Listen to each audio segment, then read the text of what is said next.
If an item does not appear in our records, it does not exist.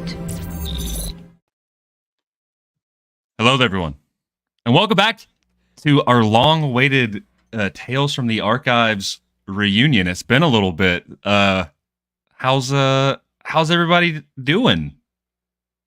I'm doing dandy. Fantastic. I just had a kid, so. Whoa, you too? Congratulations! Sorry, I had my Connor mask on. We pull like a Spartacus where we're like, and I had a kid, and I had a kid, and I had a kid. Yeah, we're missing a couple people. We're missing Connor. We're missing Tony. They could not make it today, but that's okay. And I'm sure you guys know everybody. Will Diamondfigs, Seth Beyond the Dune Sea, my best friend Cole, the Cosmic Drifter. Hello. And myself, Grayson. We are not covering a book today, as you probably can tell from the title and the thumbnail, which was a banging thumbnail that Will made, if I gotta say so myself. Thanks. Yeah, we're doing Star Wars What Ifs, which is something that people do all the time in the community. This was Seth's idea. Take credit for it, Seth. Embrace this moment. Thank you. Seth, you kill me, bro. Yeah. I'm just happy to be here. We're happy you're here too. Yeah. Yeah. So basically, the idea was because Bad Batch and Tales of the Empire, whatever preposition was there. Yeah. Tales of the Empire. Tales by the Empire. Tales for the Empire. Yeah, so we were like, last book we did was Dark Disciple. And then we kind of got busy doing some of our own stuff, so we figured it would be cool to, at least whoever could make it, we all create our own structure of what ifs to kind of bridge the gap between all the busyness, and then hopefully kind of set up what we'll be hopping back into for more regular streams. So yeah, we'll kind of plug a little bit of that at the end loosely, but that's really all I got. We got our we talked before, and Cole wants to go third. Seth wants to go last, and I think Will wants to go... No. You want to go last? I'm going last. Okay. So Will Seth wants to go first. Seth, you want me to go first? I'm ready. You can go first, or I can too. I don't care. I can You go guys- first. you guys I both can go be at the the adult. same I can time. go first. Thank you for Okay. offering. Yeah, I would rather go last. Go at the Okay. same time. Talk All over right, each so- other. We all talk at the same time. A long time ago in a galaxy far, far away. It's like when that person who made the edit of all of the movies playing at once, dude. Exactly. Oh. Yeah. Exactly. Horrible. Yeah. Okay, so I'm sorry. I got up to try to see the chat. I'm far away from my computer, and I was like, I still can't see the chat. It's Yeah, fine. I don't know what they're saying. Let's catch up with the chat, I guess, Okay. first, because we got to. Yeah. I don't know how many people do we have currently watching. Will? We got 11. We're here. 11 people. Hey, all 11 of you. 1,000 viewers. Hello, Yep. everyone. Thank you so much for attending. Metroplex is Metroplex. here. Hey. Goated.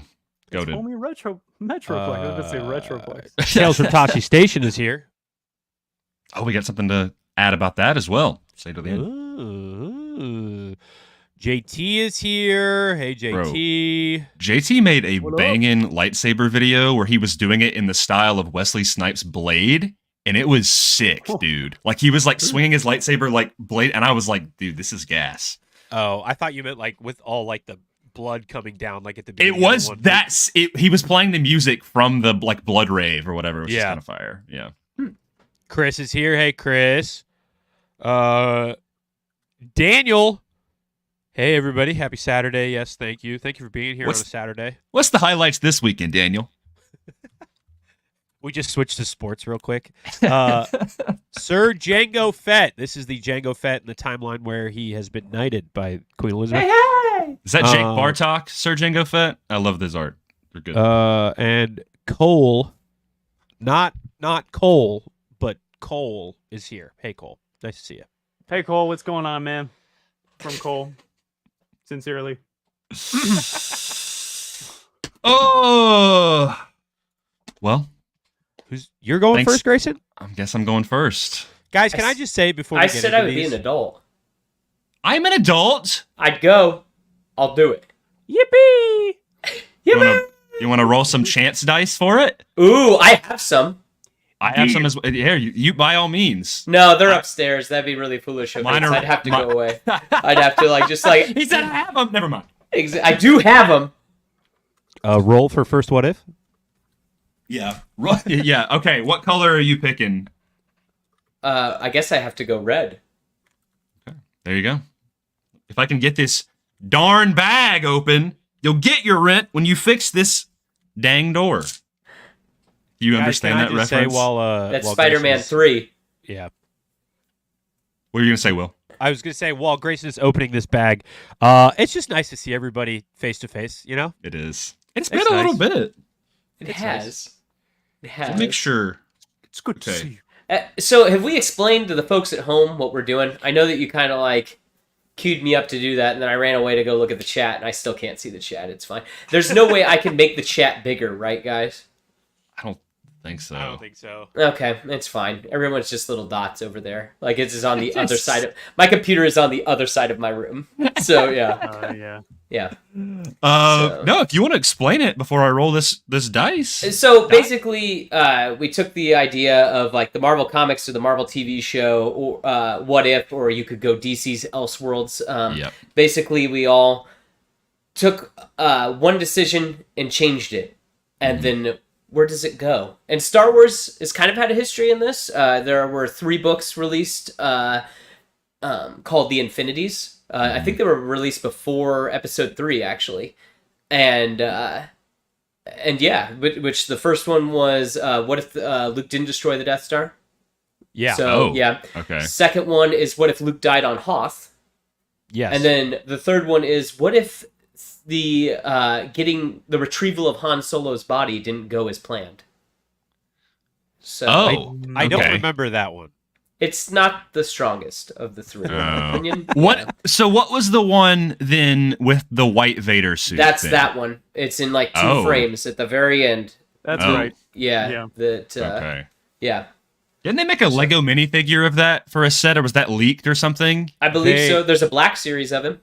Oh yeah. There's a Redeemed Black Vader. Series. Yeah. The Lego is supposedly coming out because there were all of these like leaked what if sets that people were Mhm. talking about, which a lot of them are pertain to what's probably going to come out in that Lego what if movie thing that's coming out. Yeah. Yeah. So a lot of those are like White Vader. There's a Dark Ray with evil Chewbacca on an evil Millennium Falcon. Huh. Darth Evil Jar Jar, Falcon. Jedi Bob was one of them, which is I was about to say that has to be for that film thing then. yeah. I'm pretty sure a lot of people were thinking that it was setting up for there to be a Star Wars What If because it got leaked around the time that the second season of the MCU What If was coming out. Yeah. But Ah. it's just for the Lego Darth Jar Jar movie, whatever that's going to be. Gotcha. What is that called again? What did Isn't you, it? you looked it up on the I most did. recent episode. I I forgot know. already. It's not like. Yeah. I can pull it up. I don't know. All Seth, I'm can thinking you of get is- up and walk across your room and type it in on your computer. Yeah, I could. Yeah, Seth, you have to do it.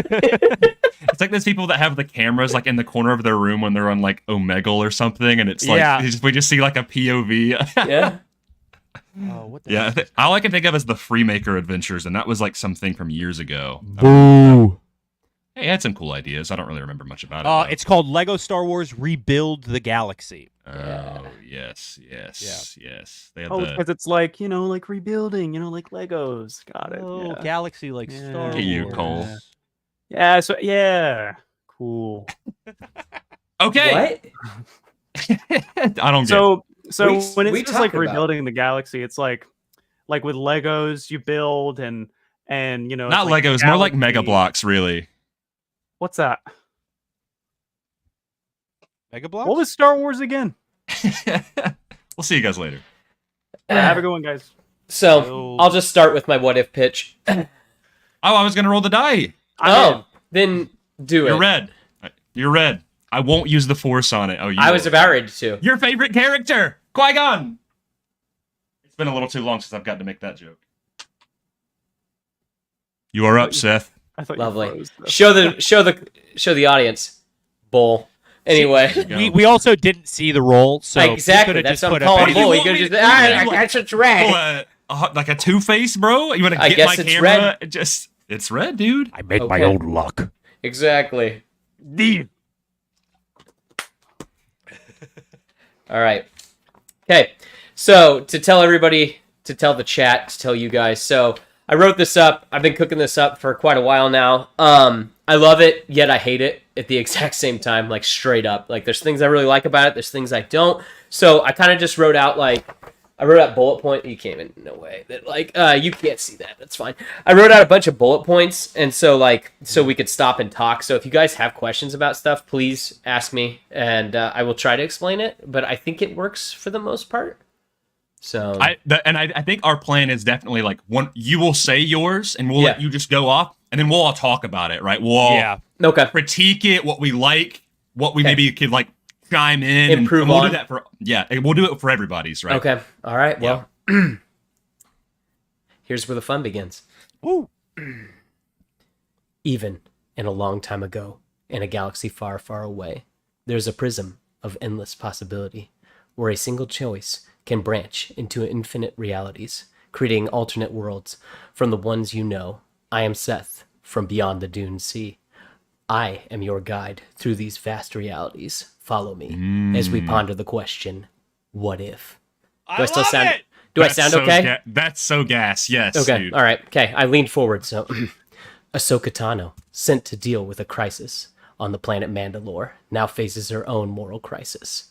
The former Sith Lord Darth Maul has presented her with information from a deadly premonition. Her former master, Anakin Skywalker, will join Maul's former master and fall to the dark side.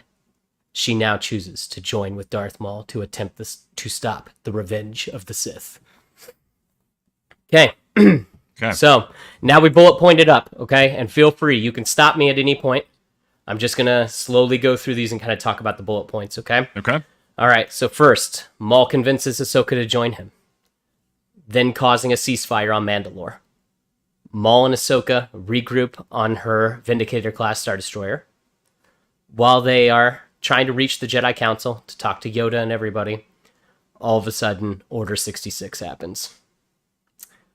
They open fire on all of them.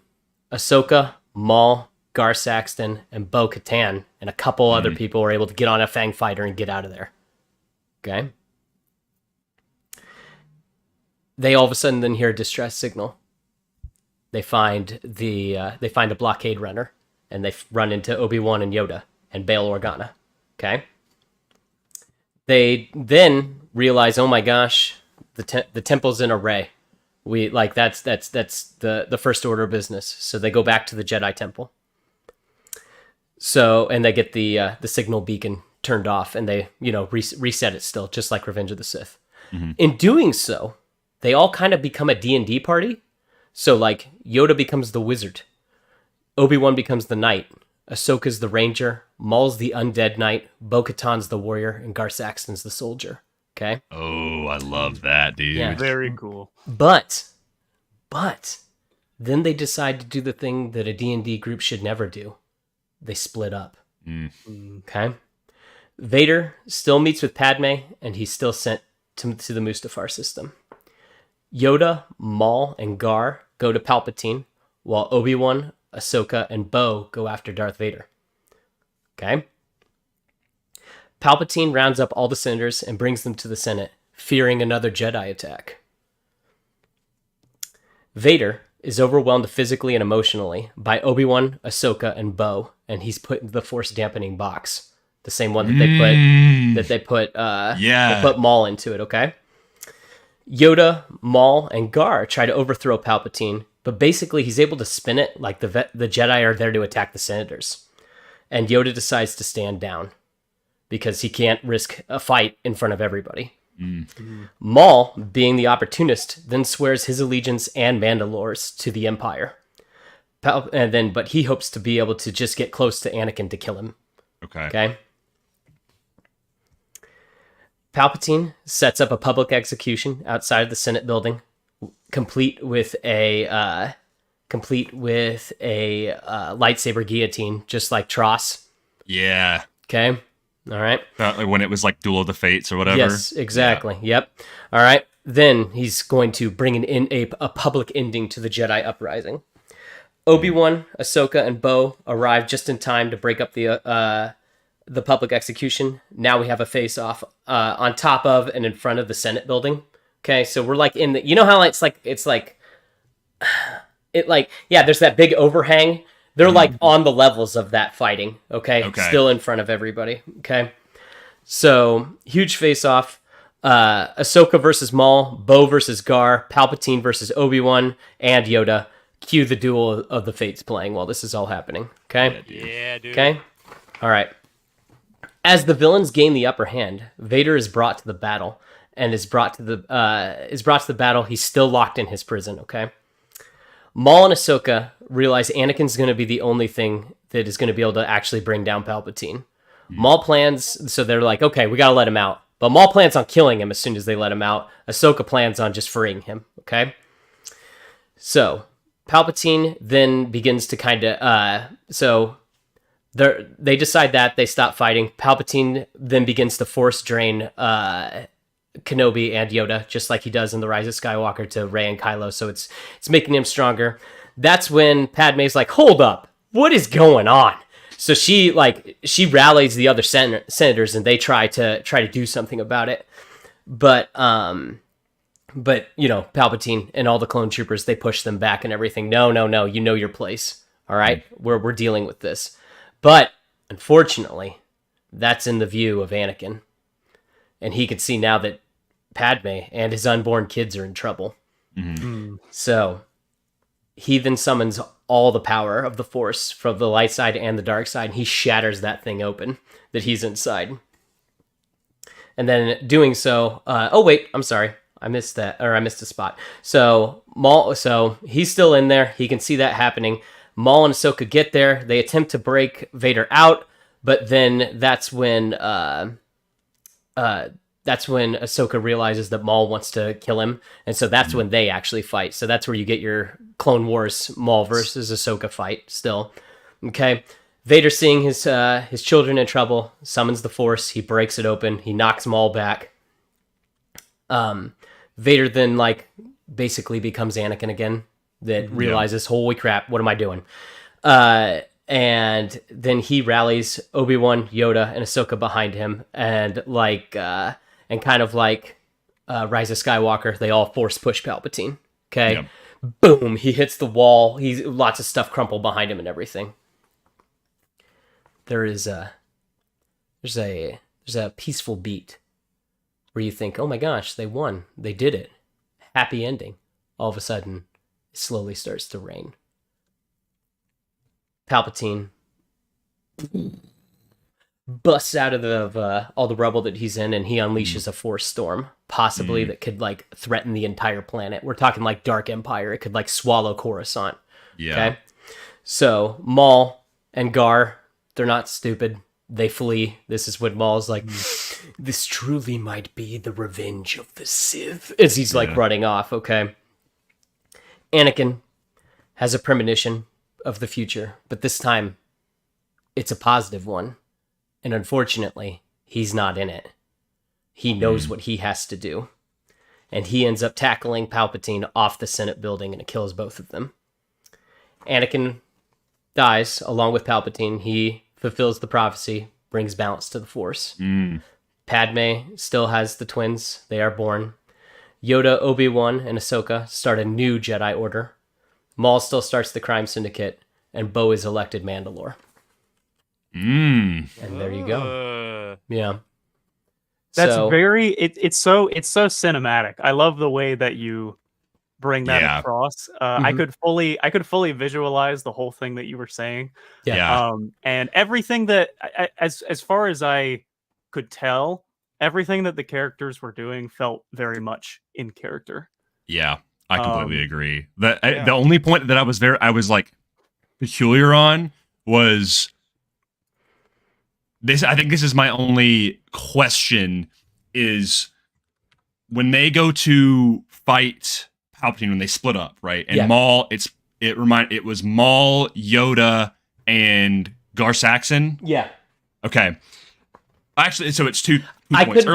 I couldn't put Obi-Wan with Maul. That's the whole thing. So that was my first question. Is I was like, what is Obi-Wan's reaction earlier on when they're like, "Oh, here's Maul. We teamed up, by the way." Like, that's my only thing where I'm like, would he be okay with that? But I mean, I think he'd be okay with it in order to save Anakin in the circumstance. Yes, that it's like, hey, at this point, there is no Jedi Order.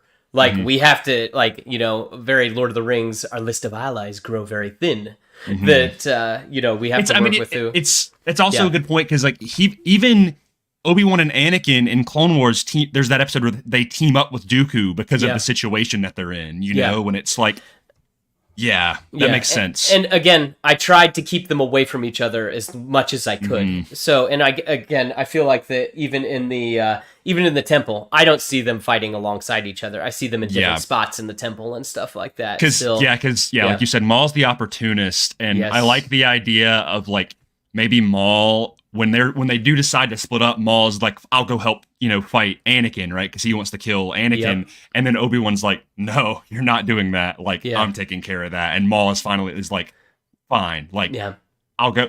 So then my next question is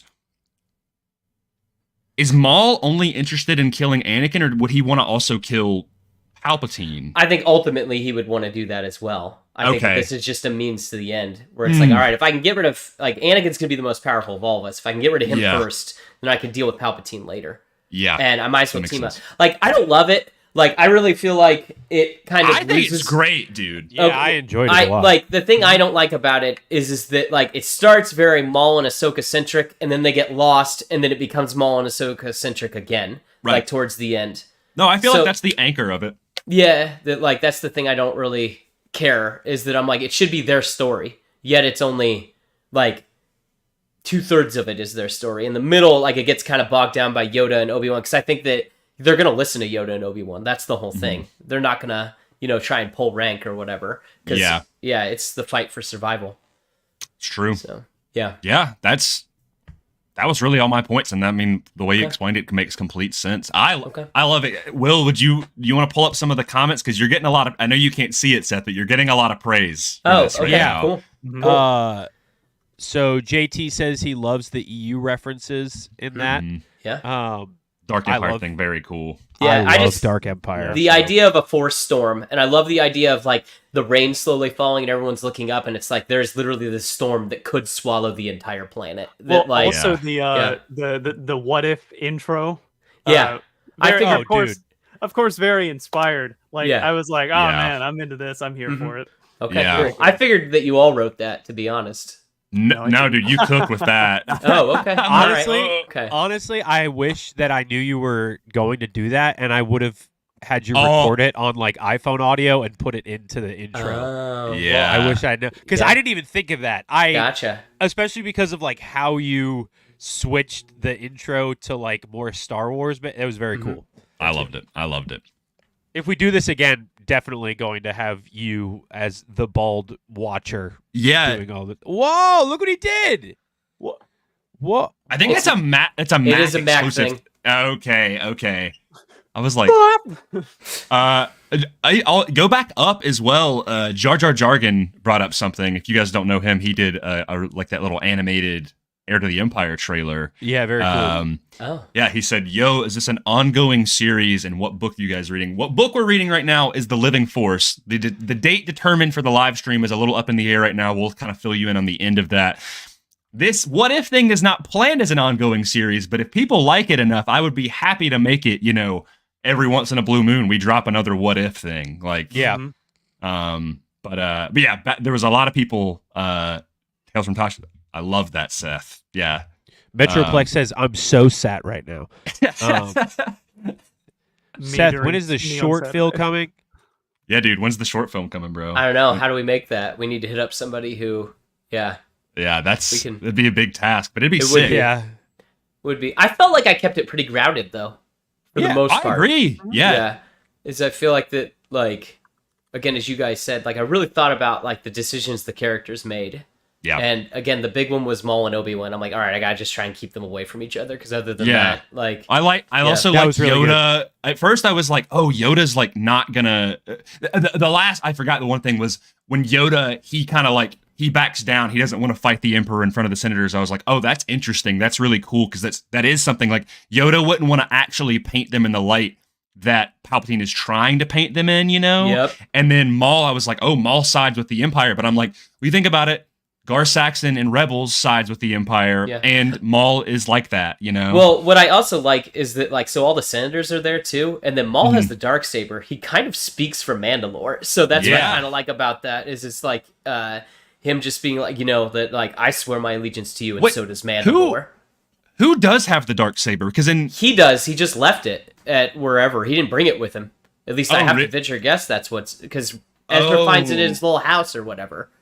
Is that? Oh, that is true. Yeah. Yeah, that's explaining, I think, that like Son of Dathomir comic, right? He still has it, yeah. Yeah, okay. So gotcha. that's why Gar Saxon still listens to him. Yeah. Okay, makes sense. The only thing that I was a little like, wait a minute, was right at the end of the idea of Ahsoka, Yoda, and Obi-Wan building a new Jedi Order. Well, just because, like, that, just the three of them working together now as Ahsoka, who previously had left the Order, and then that's the whole thing with Mandalore coming back, and then Yoda, like, the temple has fallen, right? Yeah. So his whole fleeing to Dagobah, but then in my head I justified it of like, him and Obi-Wan are trying to get Luke to kill Vader. I don't know if that was their goal of like, if Yoda had stayed alive and Luke ended Vader and the Emperor, would Yoda and Obi-Wan, if they were still alive come that ending, of wanted Luke to start a new Jedi Order? I've never thought about that before. In mine, I didn't even say, they may not even be Force sensitive. I mean, they probably are. But I mean, there's no need Luke for the and Leia? Kids. Yeah, the kids don't need to. The kids can just live their lives. Yeah. So they're just going to live on Coruscant with their mom. That's the whole thing. Yeah, it's kind of open-ended, because it's like, if they were Force sensitive, I mean, of course they would probably be trained, but their father is gone, so they don't really have that familial attachment. But even if they're not Force sensitive, like, because what we hear so often is that the Force made Luke and Leia Force sensitive as a direct response to Palpatine and Vader being the most powerful people in the galaxy, you know? It's like, it's that Freddie Prinze Jr. Rant that he goes on where he's like 2 and 2 sort of thing. But yeah, I mean, if Anakin, I think it makes sense that, in my mind, Ahsoka would rejoin the Order with Yoda and Obi-Wan, because they, well, now you think can fix it. Right. Yeah. And Yoda and Obi-Wan don't have those years of guilt of like, we did Anakin dirty, because Anakin immediately, like very closely after, yes, he does all the bad stuff, but then he ends up coming around at the end, and they're like, okay, like, you think about how much that time of Obi-Wan simmering on Anakin becoming Vader, and that fight that they go through, how much that affected him. Same thing with Yoda, of being like, oh my, and of course that's still going to take a toll, but I think it makes sense for them to be like, man, we went through a huge blow, but like, Anakin did come around in the end. Yeah, based on the timeline, I just of how quick the turnaround was for Anakin, of like, and also her seeing Anakin sacrifice, because she watches Anakin sacrifice. They all see Anakin make that sacrifice, right? In my story, so, yeah, he tackled. They die like even though Palpatine's souped up, he could still die from a fall, and so that's why I'm like, all right, so he dies the same way. Vader just tackles him off. I love that. Yeah, also, Anakin tackles dude, him off. The coolest little thing that I loved, because this is one of my favorite things, even just in season 7, was the Mandalorian like force suppression box thing. That's where I started. Like, I said I want to see Darth Vader in that, and I want to see him break it, because he won't because he's so powerful. That's so sick. Yeah, and so just that idea of like just him festering inside it. I'm like, all right, now I got to build a story around that. So that's what I started with. Yeah, I love that, dude. That's dope. Yeah. We got a couple. You got a couple other people in the chat talking about your thing. Sir Jango Fett. It's very much Lord of the Rings with the different teams assigned different tasks, which I like. D&D party, you know. Yep. Maul saying this is truly the Revenge of the Sith reminds me of that meme where Anakin jumps over Kenobi's high ground saying it's skywalking time and the audience roars. I like the Revenge of the Sith thing. I'm kind of, because again, maybe this movie isn't called Revenge of the Sith. So that was kind of my thought. And I was like, I mean, and I feel like with him being kind of out of his mind and everything, that like he could be kind of breaking the fourth wall a little bit. So that was kind of my thought. I mean, isn't it at one point? Doesn't he say Revenge of the Sith? Or does it? No, it's in Plagueis. It is in Plagueis. They mentioned it a couple of times. So that's why I was like, why not? If they say it in a book, they could say it here. Yeah. So because Maul isn't a Sith, so yeah. Wow, I've never thought about that. Like, if I had to pick a character in Star Wars to do like the Deadpool or the She-Hulk fourth wall breaks, Maul's a really good character for that. That's awesome. Yeah, because he's and it's just because he's like insane. Yeah, that was kind of my thought, is that his mind's already shattered to begin with. So, yeah. And they keep cutting back to him talking to like the frame of him talking to the audience, but he's really just talking to open air nobody. They're like, that guy's crazy. Whenever he's like looking at the screen, it's like the fisheye view, so his forehead looks really big, and he's just like. Oh man, that's great. Isn't there that's awesome. The piece of fan art for that, Cole? Yeah, it's like a little. Yeah. I forgot about that. It's oh my god, what it. I'm not. It's really funny. I like this because what I was thinking was I would love to see Maul have to use like the dual bladed of connecting the dark saber to sick, dude. Like a red saber at the end. Yeah, because we see him fight with both in the Clone Wars, but they're never attached, right? Yeah. Well, yes. Yeah. So, yeah. There you go. That's Seth's story. I love it, Seth. I loved it. I thought it was great. I would love to see. If they ever do a Star Wars What If, I really want that to be on the series. I think that would be. I think that would be really good. They should, especially because like the entire the framing of the atmosphere and where each thing took place, like having the final battle on the steps of the Jedi Temple is very cool. Yeah. Well, Senate building, but yes. Yes, Senate building. Yeah, Senate building. Yeah. It's very okay. cool. It's all right. Although it would be, I mean, even then it would be really cool, like if you were to change that, where, like, if imagine Palpatine. I mean, the Senate building would make more sense, like logistically. But imagine if he tried to execute Yoda on the steps of the Jedi Temple, like that has been. Yeah. That also is pretty cool. You know, I mean, they both really work. Yeah. Yes. Yeah. I like that dome. I figured the idea of like him tackling them and then they both like slide down and hit the. Yeah. Yeah. I don't know why immediately I think of like the Dark Knight when he's like sliding to catch Rachel, but at this time he's like, die, you know? Exactly. Yeah. Well, I'm thinking too that like Palpatine's like electrocuting him as he's running at him and he's like, getting beat up and everything and like, still grabs him and then takes him over. I think that kind of idea of it being like in the Senate and like the public execution and all that stuff and those kinds of settings, it really appeals to that Shakespearean kind of vibe that the prequels and especially Revenge of the Sith give off. Agreed. So I think it's very much on brand. Yeah. Thank you. Very good 10 stuff. out of 10, Seth. 10 out of 10. 10 out of 10. You guys are going to laugh so hard now. I kind of want Seth to now do that little intro for all of us because I don't have that written down in front of me right now. Well, you could put in what your thing is. When I stop talking, you could... That's what I'm saying is like, could you just intro, I'll MC all of those little beginning things and then I'll... Well, I guess I could just... So, after I say what if, you start, okay? Okay, do you want me to... Okay, alright, I can change it a little bit. So it's from the group rather than from Beyond the Dune Sea. So I'll change that to I'm Seth from Tales of the Archive. Okay? Sure. Even in a long time ago, in a galaxy far, far away, there is a prism of endless possibilities, where a single choice can branch out into infinite realities, creating alternate worlds from the ones you know. We are Tales from the Archive. We will be your guide through these. We will be your guides through these vast new realities. Follow us as we ponder the question, what if? should I? I'll just say it plainly. What if Ezra truly did fall to the dark side? Ooh, I like it. Yeah. I like it. Technically, Something's cooking and I'm hungry. the what if is what if Ezra became Maul's apprentice like he thought he would. So, Okay. okay, minor bullet points, not as graceful as Seth's, and also there probably are some plot holes because I have not watched Rebels in its entirety since it was on air, and I've watched episodes since then, but never like front to cover. So there's little things that I might forget. We'll correct it, but I tried to remember as much as I could about the big strokes.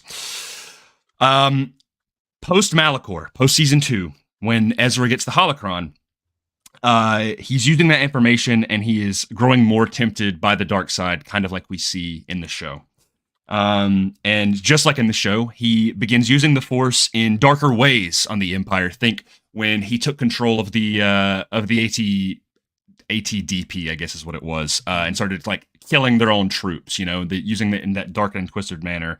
But he's doing more of that against the Empire.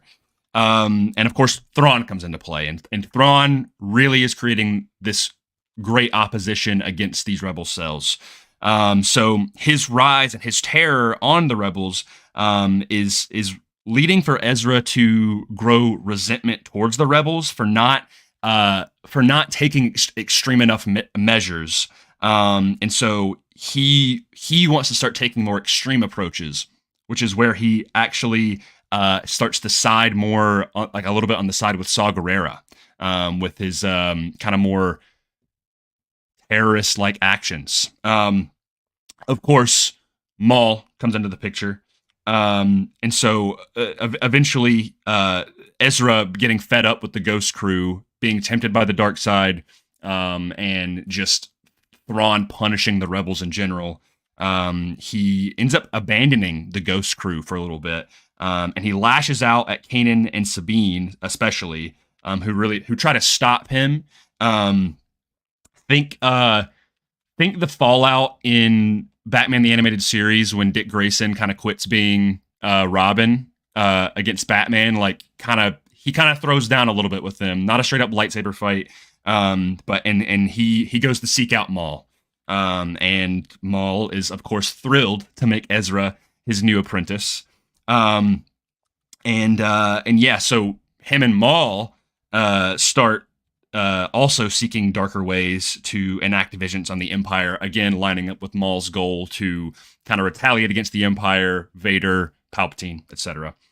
I wrote in here because I guess I misspoke. Of course, Maul still has the Darksaber. I wrote in here that he reclaimed the Darksaber, but he's always had it because I forgot about that. And so the Mandalorian people are a little bit split, and he uses that along with Ezra to try to reunite the Mandalorian people to destroy the Empire, Palpatine, and Vader. And he goes to find Gar Saxon, which is on the planet Cronus, which is kind of where we see that little arc with Sabine and her family. And he's fed up with Gar Saxon because Gar Saxon is now part of the Empire.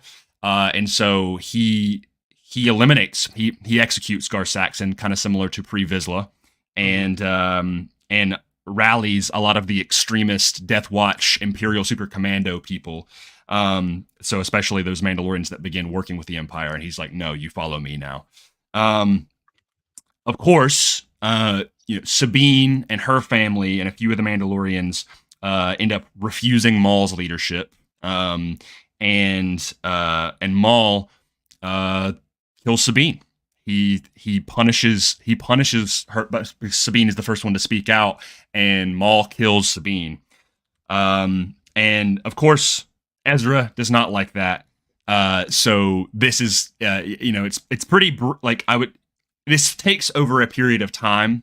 But when Sabine is killed by Maul, Ezra, of course, turns on Maul. He's like, this is not like you were like, despite my grievances with the rebels, like this is never something that I wanted to do, was to anybody from my old family get killed. Mm-hmm. So Ezra begins to fight Maul. He confronts Maul, and of course Ezra is still steeped in the dark side, so he's turning on his master. And Ezra is, of course, no match for Maul, and so is injured severely before Kanan shows up and drives Maul away. And somewhere in here, Bo-Katan reclaims the Darksaber, but with Sabine's death, I don't know if you guys remember in Rebels, the machine that basically targets Beskar and evaporates Mandalorians. They actually are unable to destroy that, so the purge of Mandalore happens far sooner. And so Bo-Katan still lives, has the Darksaber, but most of the Mandalorians are wiped out, just like we see in the Night of 1,000 Tears. Ezra, from his injuries, is actually sent into a coma. But the rebellion, Kanan pleads with them, and they keep Ezra safe with the rebellion. But again, he's just in this permanent coma. Again, this is it's kind of hopping all over the place a little bit, but eventually, Kanan gains access to the World Between Worlds, and rescues Ahsoka, just like Ezra does with her. And in the War Between Worlds, they actually speak with the spirit of Qui-Gon Jinn, who has manifested himself as a Force ghost. And he assures Kanan, who is kind of, doubting himself, he's failed Ezra, he's failed as a master. And Qui-Gon's like, no, Ezra's alive. He's still in there. His spirit is alive and well, but currently, it's the will of the Force that they can't confront the Emperor or Vader. All right, that's not their destiny.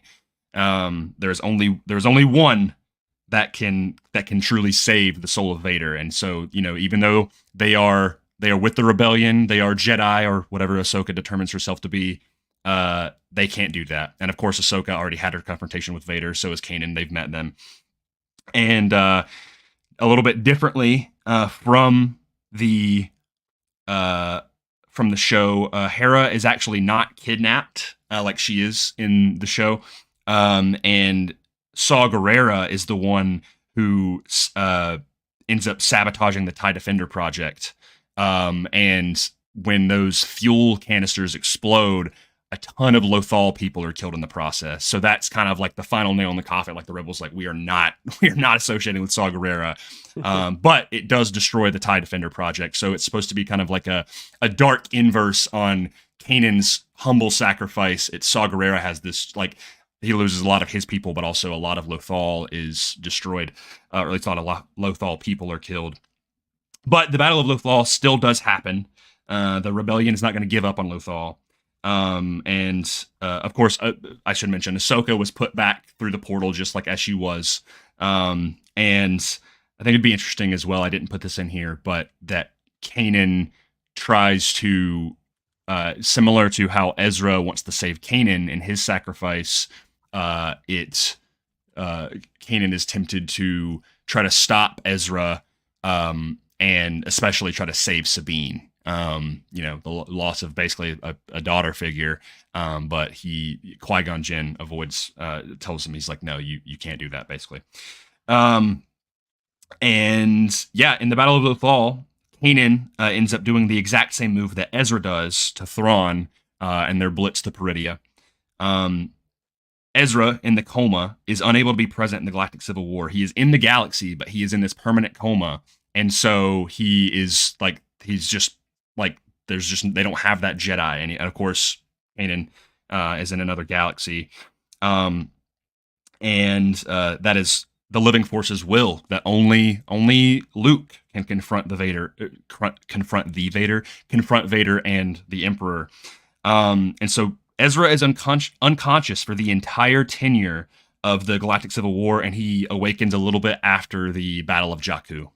Wow. And of course, Ahsoka finds him, and Ezra, being in his coma, he's really out of tune with the Force. So Ahsoka kind of helps train him, kind of taking him on as a Padawan, similar to, or as an apprentice, similar to Sabine.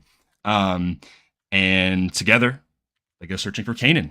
mirroring the end of Rebels or the beginning of Ahsoka. And I have a quote here to parallel what Sabine says about Ezra. Kanan is out there, and we're going to bring him home. Back to Hera, back to his son, back to his family. And then Ahsoka's events play out somewhat similar, but instead of Sabine learning the Force, it's Ezra rekindling his power after being in a coma for so long. That's where I have it ending. Not as graceful as Seth's, unfortunately. No, that's really good. Yeah. Thoughts? I told you, Kanan does live. how befitting of you that it is a story about like essentially the Rebels characters, and then it remixes that, but also it's about Kanan. You know what was funny is originally I was not gonna make Kanan live, and then I was like, well, this is kind of what's gonna end up happening though if I want the characters to do what I want them to do, like. And then I was like, I'll throw that in there. It's like Kanan can live. But I know my one critique with my own what if is that the title's a little misleading because Ezra, I don't get a whole lot into. I do a lot of tell, not showing, obviously, with Ezra being Maul's Padawan or Padawan, his apprentice. Sith don't have Padawans. But I really wanted to prolong what was. One of my critiques with Rebels is that I never felt like we got long enough of Ezra using the dark side, which I thought was a very interesting thing. Of course, and I didn't really address the whole Maul Obi-Wan thing. That was the main plot hole that I kind of didn't really what happened to him? That's my one question. Maul runs away. Yeah, Then Maul, what? Kanan pushes it back, and Maul goes to find Obi-Wan. He's like, fine, if I can't, rally the Empire once more, I'm going to go find Obi-Wan. That was the thing that I forgot about, right? Okay. So it stays relatively the same. So, yeah. Something I really do like, though, you gave excuses for everybody not being involved in the OT. Ezra's in a coma. Ahsoka knows not to get involved because only Luke can do it. Yep. That, like, Kanan's off in Peridia. Like, I was like, okay, you nice bow on all that. That's nice. Yeah. That's one of my biggest things for the OT is I am such a Luke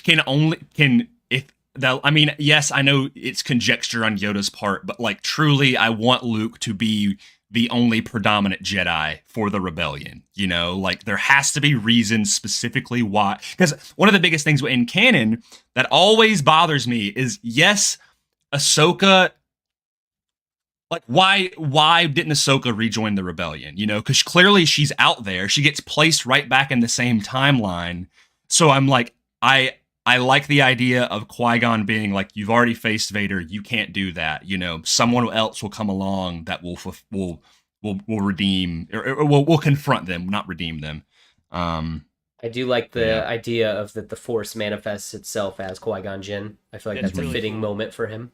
It's after we rewatched the Mortis arc, I was like, Qui-Gon pops up a couple times there. And that's the only time he's able to like physically present himself. And I'm like, from what we see from Anakin, Anakin can, like, for what we see in Ahsoka, can physically be in the world between worlds, at least as far as we know. And I was like, it makes sense that at least Qui-Gon can appear to them. I mean, Qui-Gon showed up at the end of Obi-Wan as a ghost, so he could. Yeah. I don't know why he couldn't.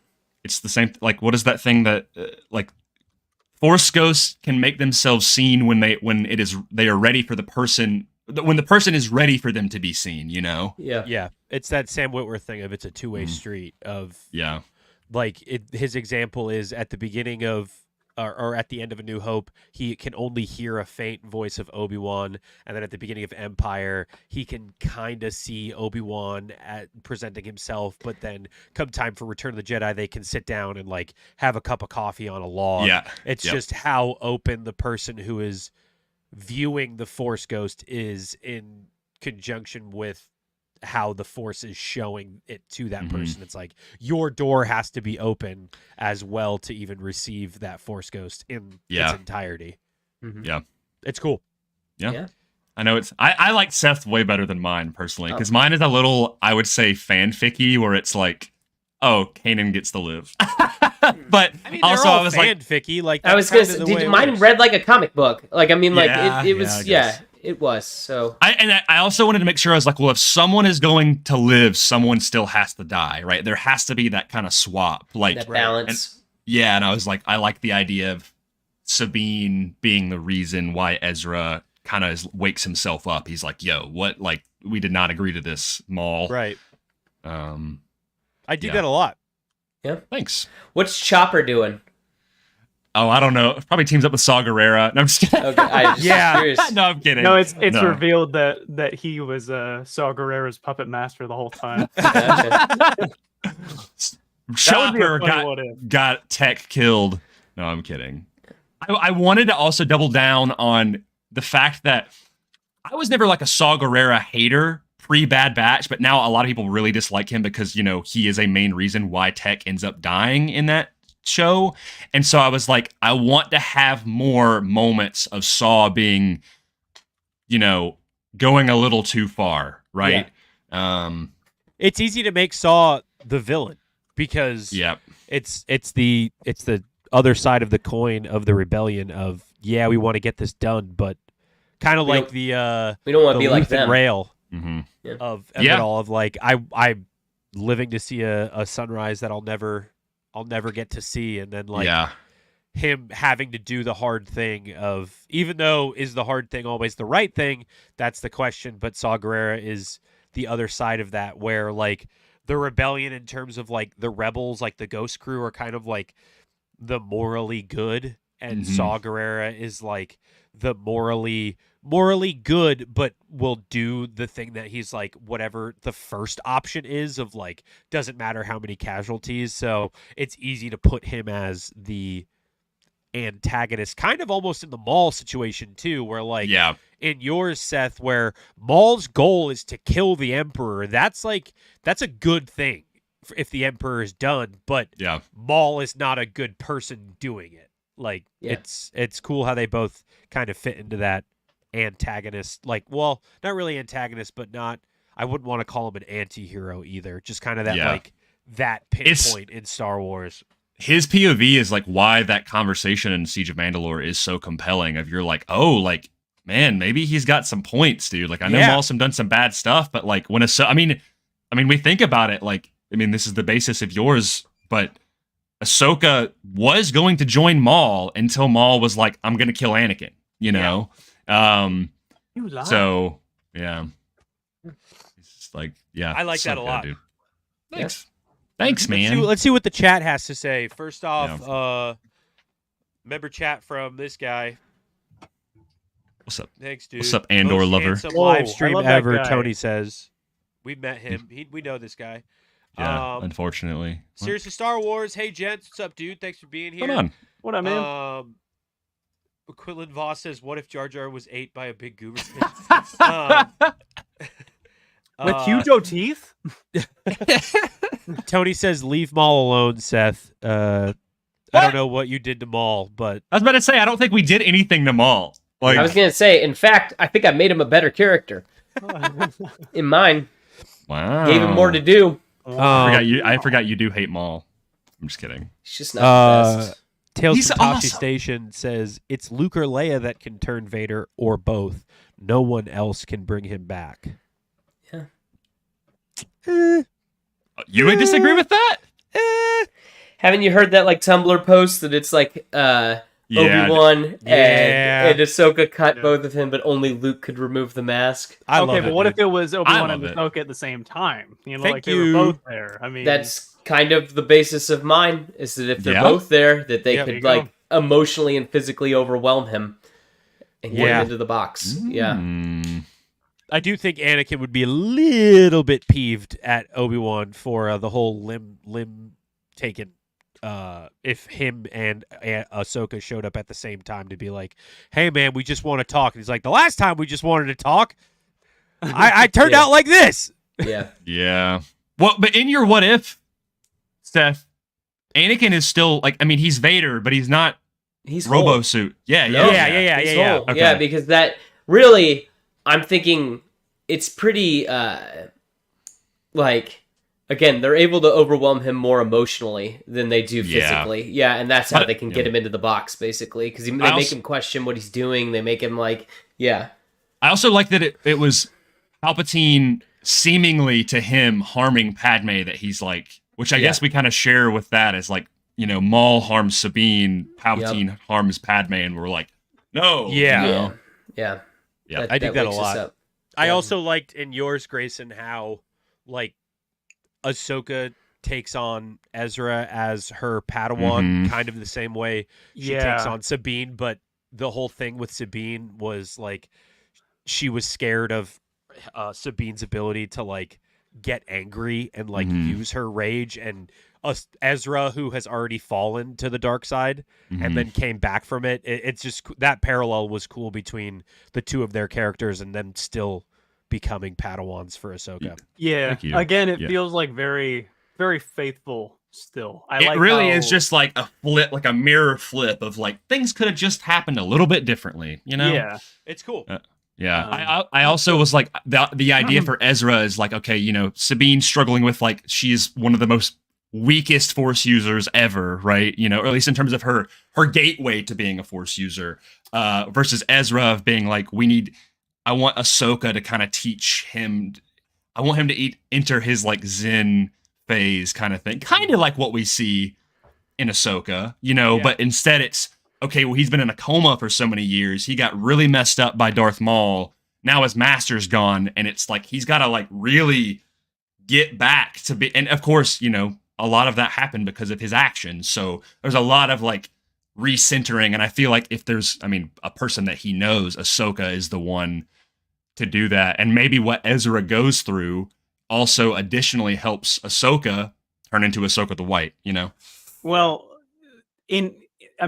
just spiritually, intense darkness in someone's being Mhm. opens the possibility for intense change. It doesn't mean Yep. that it's going to happen, but someone at their lowest point is then open to the greatest change, a la Legend of Korra. Yeah, I was about to say, I But- know that quote. Yeah, and it's like just thinking about it that way, that Ezra kind of going through this darkness, it almost like expedites that big change to being more, I don't know, Zen. Yeah. Hippie Ezra. Yes. If you guys don't mind, you guys can keep talking. I have to use the bathroom really badly before we hop on to Cole's, I believe. Yep. Okay. I will be right back. We can do an Okay. intermission. Okay. Intermission. Yeah, and you can talk to the chat. Whatever. I'll be right back. Okay. Do you have a question for Grayson specifically, Seth? No, I also have to use the restroom, so I will. go ahead. I'll be real with you. I mean, yeah. now's But I the can time talk. for I'll it. wait for him. I'll wait for him to come back. I mean, So- now's the time for it. You might Yeah, as well. Okay, Go ahead, I'll be man. right back. I'm sorry. Yeah. Yeah. Yeah. I stink at this this. Wait. No, you're good. I was looking at chat. Oh, okay, good. All right. Good. You're good, man. All right, I'll be right back. Good job. Don't fall in. All right, guys. It's time for lightning round questions. If you have any questions that Will and I specifically could answer, Just that you the want two us of to us. answer, just the two of us. Yeah, let me know. Please wonder tell if me I how can- good Andor is and why. You will be removed from the stream if you don't like it. So sorry. I'm just Yep. kidding. Yeah. Welcome back to Dark Will Side FM. more side side? Mortis Secrets. Secrets of the Archive Mortis. This is where the audience number just skyrockets. Is us trying to figure out our podcast name. All right, here let's throw out some lightning round what ifs. Okay. What if C-3PO like discovered the ability to use the Force? At what point? What if Chopper was equipped with an E11 throughout the entirety of Rebels? And C-3PO knows how to use the Force. Or these are non-exclusive. We don't even Okay. have to talk about it. I'm just throwing it out there. Okay. What if fine. What if Yoda didn't die in Return of the Jedi? What if he wasn't that old? What if Yoda was really tall? Oh my god. and he wasn't that small. Completely changed because the size matters not thing probably affected his whole psyche, right? Yeah, I mean, What he if, talked about it all the time. What if Maul lost? What if Maul lost everything except for his head and managed to survive?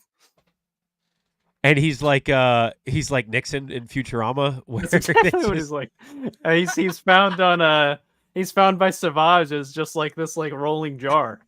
he's just floating around in a bacta tank like a DVD, like the DVD like load screen button where it's like trying to hit the corner. That's how Maul's floating around in a bacta tank, just bouncing back and forth between the glass.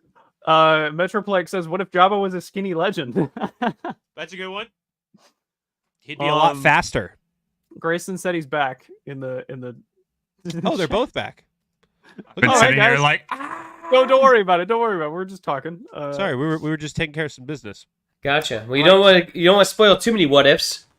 Yeah. Can't use up all of our ammo. they're gonna make a we say they'll make a list and then we have to write them. No, that was my idea for the next one. Was that we would all write one, or we would figure ones out and then throw them to each other. I'm gonna be fair. There was maybe like Ooh. one or two that were actually serious. Most of it was just BS. Because Gotcha. I said, Yeah. like, what if Okay. Maul survived with just his head, and he's just rolling around in the jar? I gotcha. What if Yoda was really tall? I was also pretty serious about. Yeah, it sorry about being that, man. Yoda's. He got stretched out like Mike from freaking Charlie and the Chocolate Factory. No, Remember what that? if Yoda? What if Yoda was really tall, but everyone else was super short, like Yoda size? Whoa. I have a Photoshop of Yoda like taller than Obi-Wan. He's like 6'7", Yeah. and he's just like, it looks so weird, bro. It's so funny. What if Tony Yoda... says what? Tony says, "What if Andor was good?" I got a great enlightening period here for you, Tony. It is. Yeah, You're living in that we're reality. living in that world, I'm dude. so happy for you, man. That's awesome. Dreams become reality. What Yeah. can you do? The what if truly is what if Tony liked Andor, and I guess we'll never know. I guess we'll never know. Who's up now, Cole? All right, Nikki, I shall commence. So Do you want me to read it? oh yeah, we gotta have the banger intro. Yes. Do you want the intro or not? Yeah. I can- We'll okay, we'll stick to form. We don't have to. I mean, I'm just No. I'm good Okay. with it. I just forgot. Okay. I love you too, Tony. You just gotta love Andor, and then we'll talk. I forgot. Even in a long time ago, in a galaxy far, far away, there is a prism of endless possibilities where a single choice can branch out into infinite realities, creating alternate worlds from the ones you know. We are Tales from the Archive, and we will be your guides through these vast new realities. Follow us as we ponder the question, what if? Thank you. What if Captain Rex went with Anakin to Coruscant instead of Ahsoka? You capture Maul, I'll take care of Grievous, and with a little luck, this will all be over soon, Anakin says to Ahsoka. Master Kenobi always says there's no such thing as luck, Ahsoka remarks wryly, prompting a response. Anakin smiles. Good thing I taught you otherwise. Anakin begins walking out the door where Captain Rex awaits, but before he reaches the other end of the doorway, Ahsoka calls out her former master's name. Anakin turns to look at her, and for the first time since she landed, Rex thinks Ahsoka may finally give Anakin the transparency he was desperate for. But she couldn't. Maybe it wasn't the right time. All she could muster saying was, good luck. Anakin nods to reassure her, but as he turns to go back down the hall, Rex catches a shadow over his face. It wasn't enough, but it would do for now. When this was all over, they'd have all the time in the world. Rex salutes her with a smile and all the confidence he could muster. They share a knowing look that soon it'll be all right, and he turns heel to catch up to his general. Should I have sent you to go with her? Anakin says, not turning his head. What if she needs more help? Jesse, Vaughn, and the boys can handle it, sir, and so can she, Rex reassures him. You trained her for it. The days following were a crescendo of events for the Clone Wars. Albeit haphazard, the Chancellor was rescued successfully, supplemented with the death of the Count by the hands of Skywalker and tossing the Separatist rule into disarray. In an incredible turn of luck, the plans Captain Rex and Echo once devised were able to freeze Separatist forces into a landlock, and though he attempted it, General Grievous was intercepted attempting to escape to a loophole via escape pod. He is taken into Republic custody, and the Separatist formation around Coruscant's atmosphere is soon decimated. The word peace begins to take place in minds across the galaxy. In the meanwhile, the siege of Mandalore is proceeding, though not entirely as planned. Kenobi, Rex, and Skywalker keep general tabs on the conflict and learn through brief communication with Ahsoka that Maul speaks of someone by the name of Sidious. Obi-Wan verifies that the Council suspects Sidious is behind the Clone Wars, but to Anakin's obvious chagrin, learning that through Dooku is now impossible. Anakin suggests that perhaps Grievous could be of use in that regard. Ahsoka asks for more men, and even though Skywalker resists, Kenobi tells her to wait for the day's court session. On Coruscant, Grievous is brought before the Republic courts, broadcasted live to the Senate in active session. Some call for his immediate destruction, but Palpatine calls for calm, declaring that while the defeat of Dooku was a casualty of war, execution of prisoners is not reminiscent of the Republic that has stood for over 1,000 years. It would make us no better than the lawlessness of the Outer Rim, he says. A rush of agreement flows through the Senate, but thoughts begin to stir. What of the Jedi? A senator suggests. Surely the general's protection is at stake. His actions have murdered more of their kind in 3 years than the Nile did for decades. How do we know the Jedi won't seek revenge? At ease, my friend, Palpatine says over the murmuring court. This does not align with their beliefs. I have full faith that their ages-old ideals will hold firm, and that the question of the general's safety already has an answer. He is the safest he could possibly be in the custody of the graces of our good Republic. This calms the Senate, but the Chancellor continues. But this is not why the General is here. We are to discuss the terms of surrender and the terms of peace to end this war that scalds our great galaxy. But as we know, this peace is not yet attainable. The Separatist leaders are scattered, yet still in hiding. The Outer Rim sieges yet continue. The Separatist army is still operable. In order to secure a peaceful transition, we call upon the General now to relinquish this information. Captain Tarkin, main interrogator and prosecutor of the court, faces the General. What does the defendant have to say? Grievous is given the floor. He is broadcasted live to the Senate. He takes a moment viewing the holographic Senate, the courts, and the Jedi.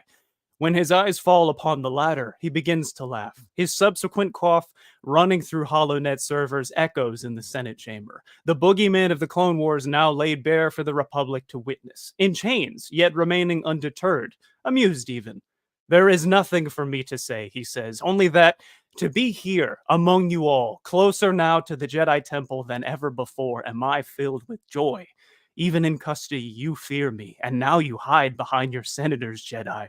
You will not find the Separatists. The war will continue, and you shall have from me. All you shall have from me is a demand for a warrior's death. The Senate erupts in outrage. The session reaches no conclusion. It is postponed for the General to face further interrogation and questioning.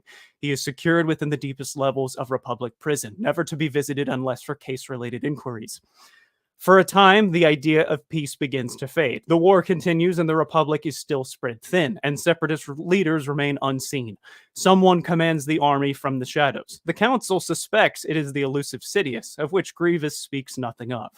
With the help of Skywalker, now appointed to the Council as Palpatine's representative, Kenobi, perhaps partially wishing to pay tribute to Sidine, petitions to assist Ahsoka in the war effort on Mandalore, on the supposition that Maul speaks of Sidious. With no place left to turn, the Council approves of this notion, sending Kenobi and the 212th there, along with Anakin's attachment of the 501st, going in full force to find and capture their last seeming lead to uncovering the veil of darkness that is Darth Sidious.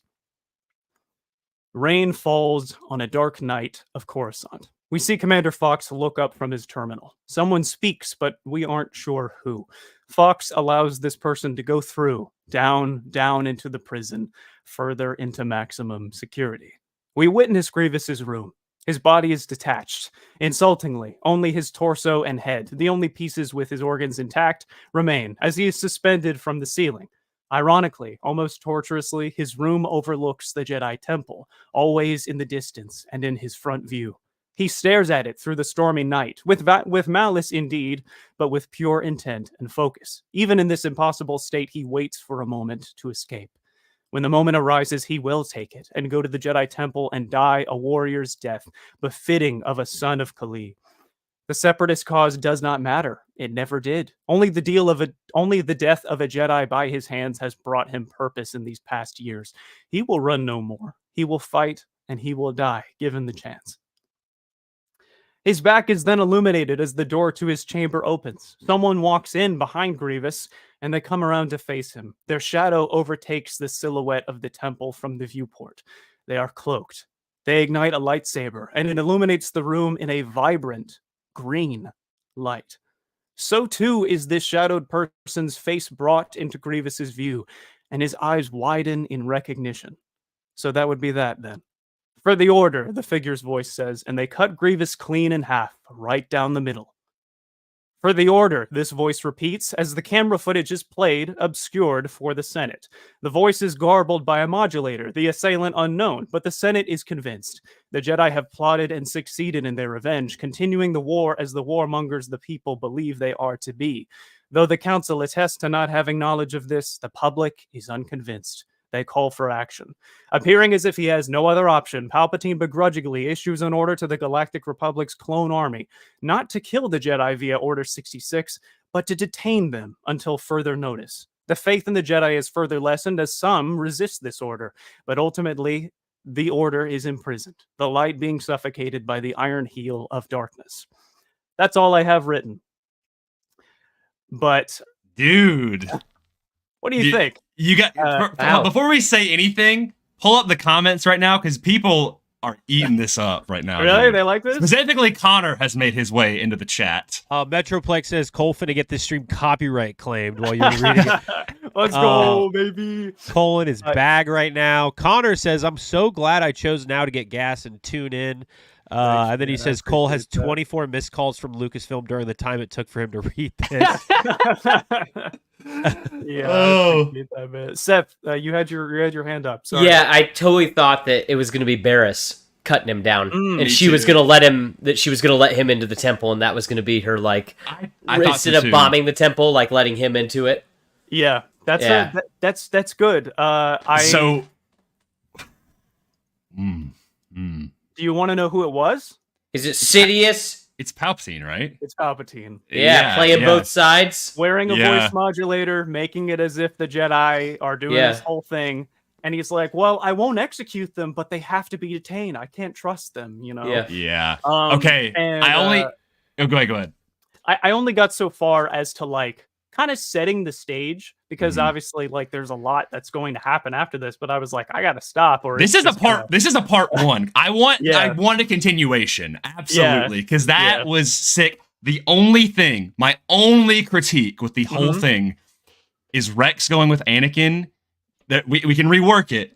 But the reason Rex goes to Mandalore is because he gets promoted to commander and Ahsoka is an advisor as a civilian. Therefore, Rex has to go to Mandalore. So Ahsoka can go and get there. Yeah. So who is made commander instead so that Ahsoka can go?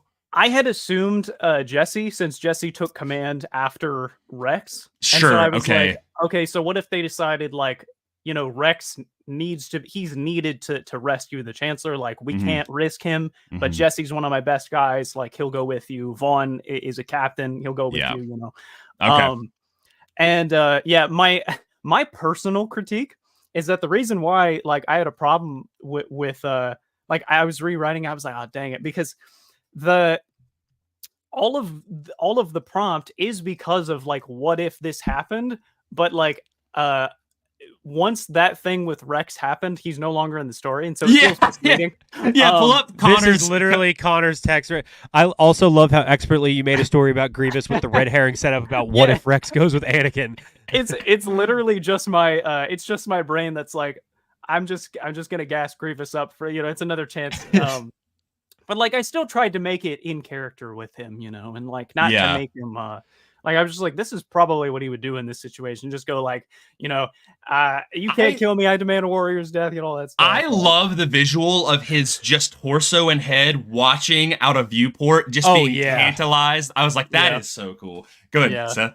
I was just waiting because you were kind of impersonating people, like for you to just do a Grievous, like I didn't want to embarrass myself too much. I'm happy you didn't. I hadn't practiced them.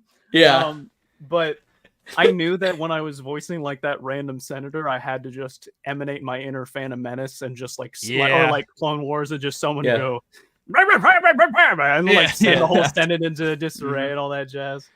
Most of my questions are what if you were to ever revisit this for a part 2 of like, now that the Jedi are being detained across the galaxy, like, is that like a separate, or is Order 66, can you change programming, or is it separate programming that was there all along, where it was like Order 68 is actually detain the Jedi? You know what I mean? That was my question.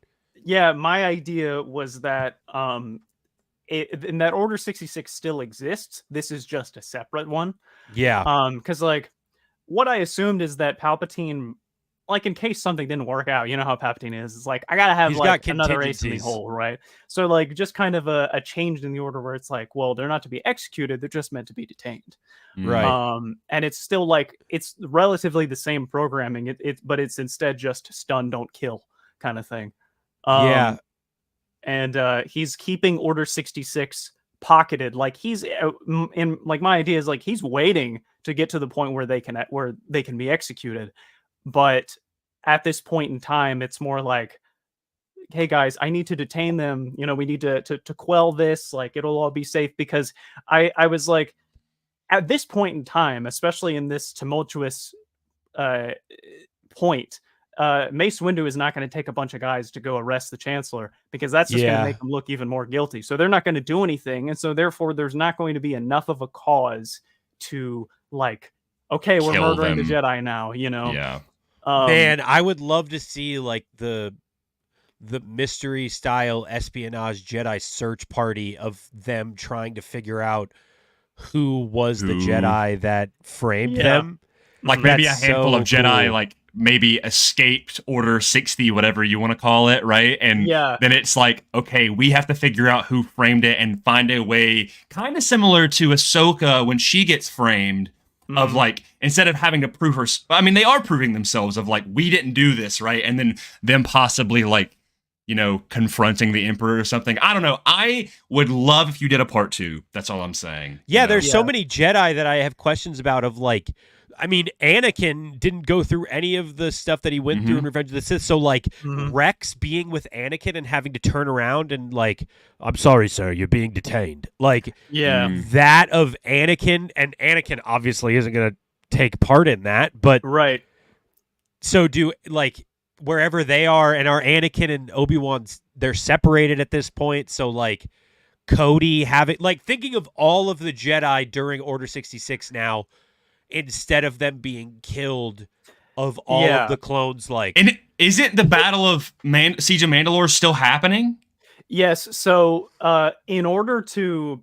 So Obi-Wan's obviously not on Utapau because he wasn't sent there to take care of Grievous. And so since he had the time to relay the information about what Maul's talking about Sidious from Ahsoka to the Council is like, in this state, we need to go like get him right now. We have to take care of this. Like, it turned into a first priority. So now Anakin and the 501st and Cody and Obi-Wan, like the 200, like they're all going to Mandalore. So I'm thinking, what if this happens like in the middle of a big fight? You know? Yeah. But anyway, anyway, all just turn around. Yeah, that's awesome. That's really cool. Go ahead, Seth. What I would be interested in too is that I feel like that some of the Jedi, it doesn't matter. They don't want to get detained. Like Exactly. I could see Yoda being like, all right, I got to stand down. I got to do what's right. But like, you know, our boy Quinlan, I don't think that he'd want to get, I feel like that he probably wouldn't want to get detained. I doubt Mace would want to get detained either. Exactly. Like, so I feel like some Jedi would die still. Yeah, there would, because what did I say? I said, the faith in the Jedi is further lessened as some resist this order. Yeah. So like, you know, probably go to the temple, and I can't imagine it's a peaceful transition, right? Yeah. And I don't. We need your lightsaber, sir. Yeah, I don't even imagine Anakin would be all right with that at all. Like, despite being the Chancellor's confidence, like they wouldn't do this. We wouldn't do this kind of thing. So it's a lot going up in the air. The there's a lot of moving technicalities pieces, too of like how the Jedi can be, because at least from my standpoint, I wouldn't justify. I mean, you obviously with your part 2, you can expertly do whatever you're going to do, but like thinking of having all of the Jedi imprisoned at the same place kind of seems like a bad thing too. So would they be separate and contained on wherever imagine they were taken? Yeah, I mean, imagine if they were put in like Narkina 5 Andor style prisons of like different planets, like you know, over time, right? Or what if they're all like, put in the Fortress Inquisitorius? Yeah, like which ones get made? And also, I'm just saying it sets up. Well, no, never mind. It doesn't. That's stupid. He literally got killed. So never mind. I was gonna say I was like I'm so stupid. I said it could set up Grievous being an Inquisitor, but it doesn't because he's dead unless he gets brought back to life. But no, man, he literally got cut straight down the middle. I was like, I'm not doing a full fan fiction. Like he's gonna be Palpatine's pawn to the end, right? So just kind of like that final reason for him to be around. Yeah. Yeah. Man. I will say too, like I love Connor's comment about the red herring setup, but like I feel like with all of these questions, you start off asking yourself a question, and then the way you justify it is like, that's just you answering the question. So it's hilarious because in mine too, it kind of separates itself from the question where like all of us ask a question and then it kind of drifts off away, but that's just because we all love this world so much and we all know so much about this world that like we immediately think of like, oh, how does this affect, like Seth, how does this affect Quinlan Voss? Well, he's not going to want to get detained. Like just us asking and answering our own questions. Immediately really I'm like, well, what happens to Caleb? What happens to Cal? You know, what happens to all these people, right? There's so many things happening in Star Wars that we know about, so it's not like a story that we're changing, and so we're all like, man, we gotta I mean, this would happen and this would happen, you know, what happens to Grogu? Go ahead, Seth. Just an answer to Connor's comment about Cole using Grievous, like I just think that he used Grievous as a storytelling vehicle. That's all. 100%. Yeah, so I don't I'm not going to dock points for that. Also, kind of the whole thing with the Sith apprentices that Palpatine has, it's like they're all kind of red herrings for him. Yeah. So it's actually cool to see that term used of like they kill Maul, it's not him. They kill Dooku, it's not him. They kill Grievous, it's not him. And then it's finally Palpatine. It's like in Star Wars as a whole, they're all kind of just red herrings for Palpatine at the end. Yeah, true. It's cool. Man, that could be like a really almost less forced way to usher in the Inquisitorius, right? Because like a lot of the Jedi will be running, and so there will be like Palpatine will go, okay, so if there's any Jedi, prove their allegiance to me, and to the Republic. And go search out your brethren and bring them back. Yeah. I also, and this is so weird, this is probably too out there, but like, say Anakin somehow gets injured. All right, well, he like gets injured so bad that they have to put him in the suit, and then like in that, Palpatine can be explained to him that he's now all the pieces of what came before him. It's like you're now a fallen, like you're now my assassin like Darth Maul. You are a fallen Jedi like Darth Tyrannus. And now you are more machine than man like General Grievous. That like you are my ultimate Inquisitor. Yeah. Well, see, now I'm kind of like Starkiller.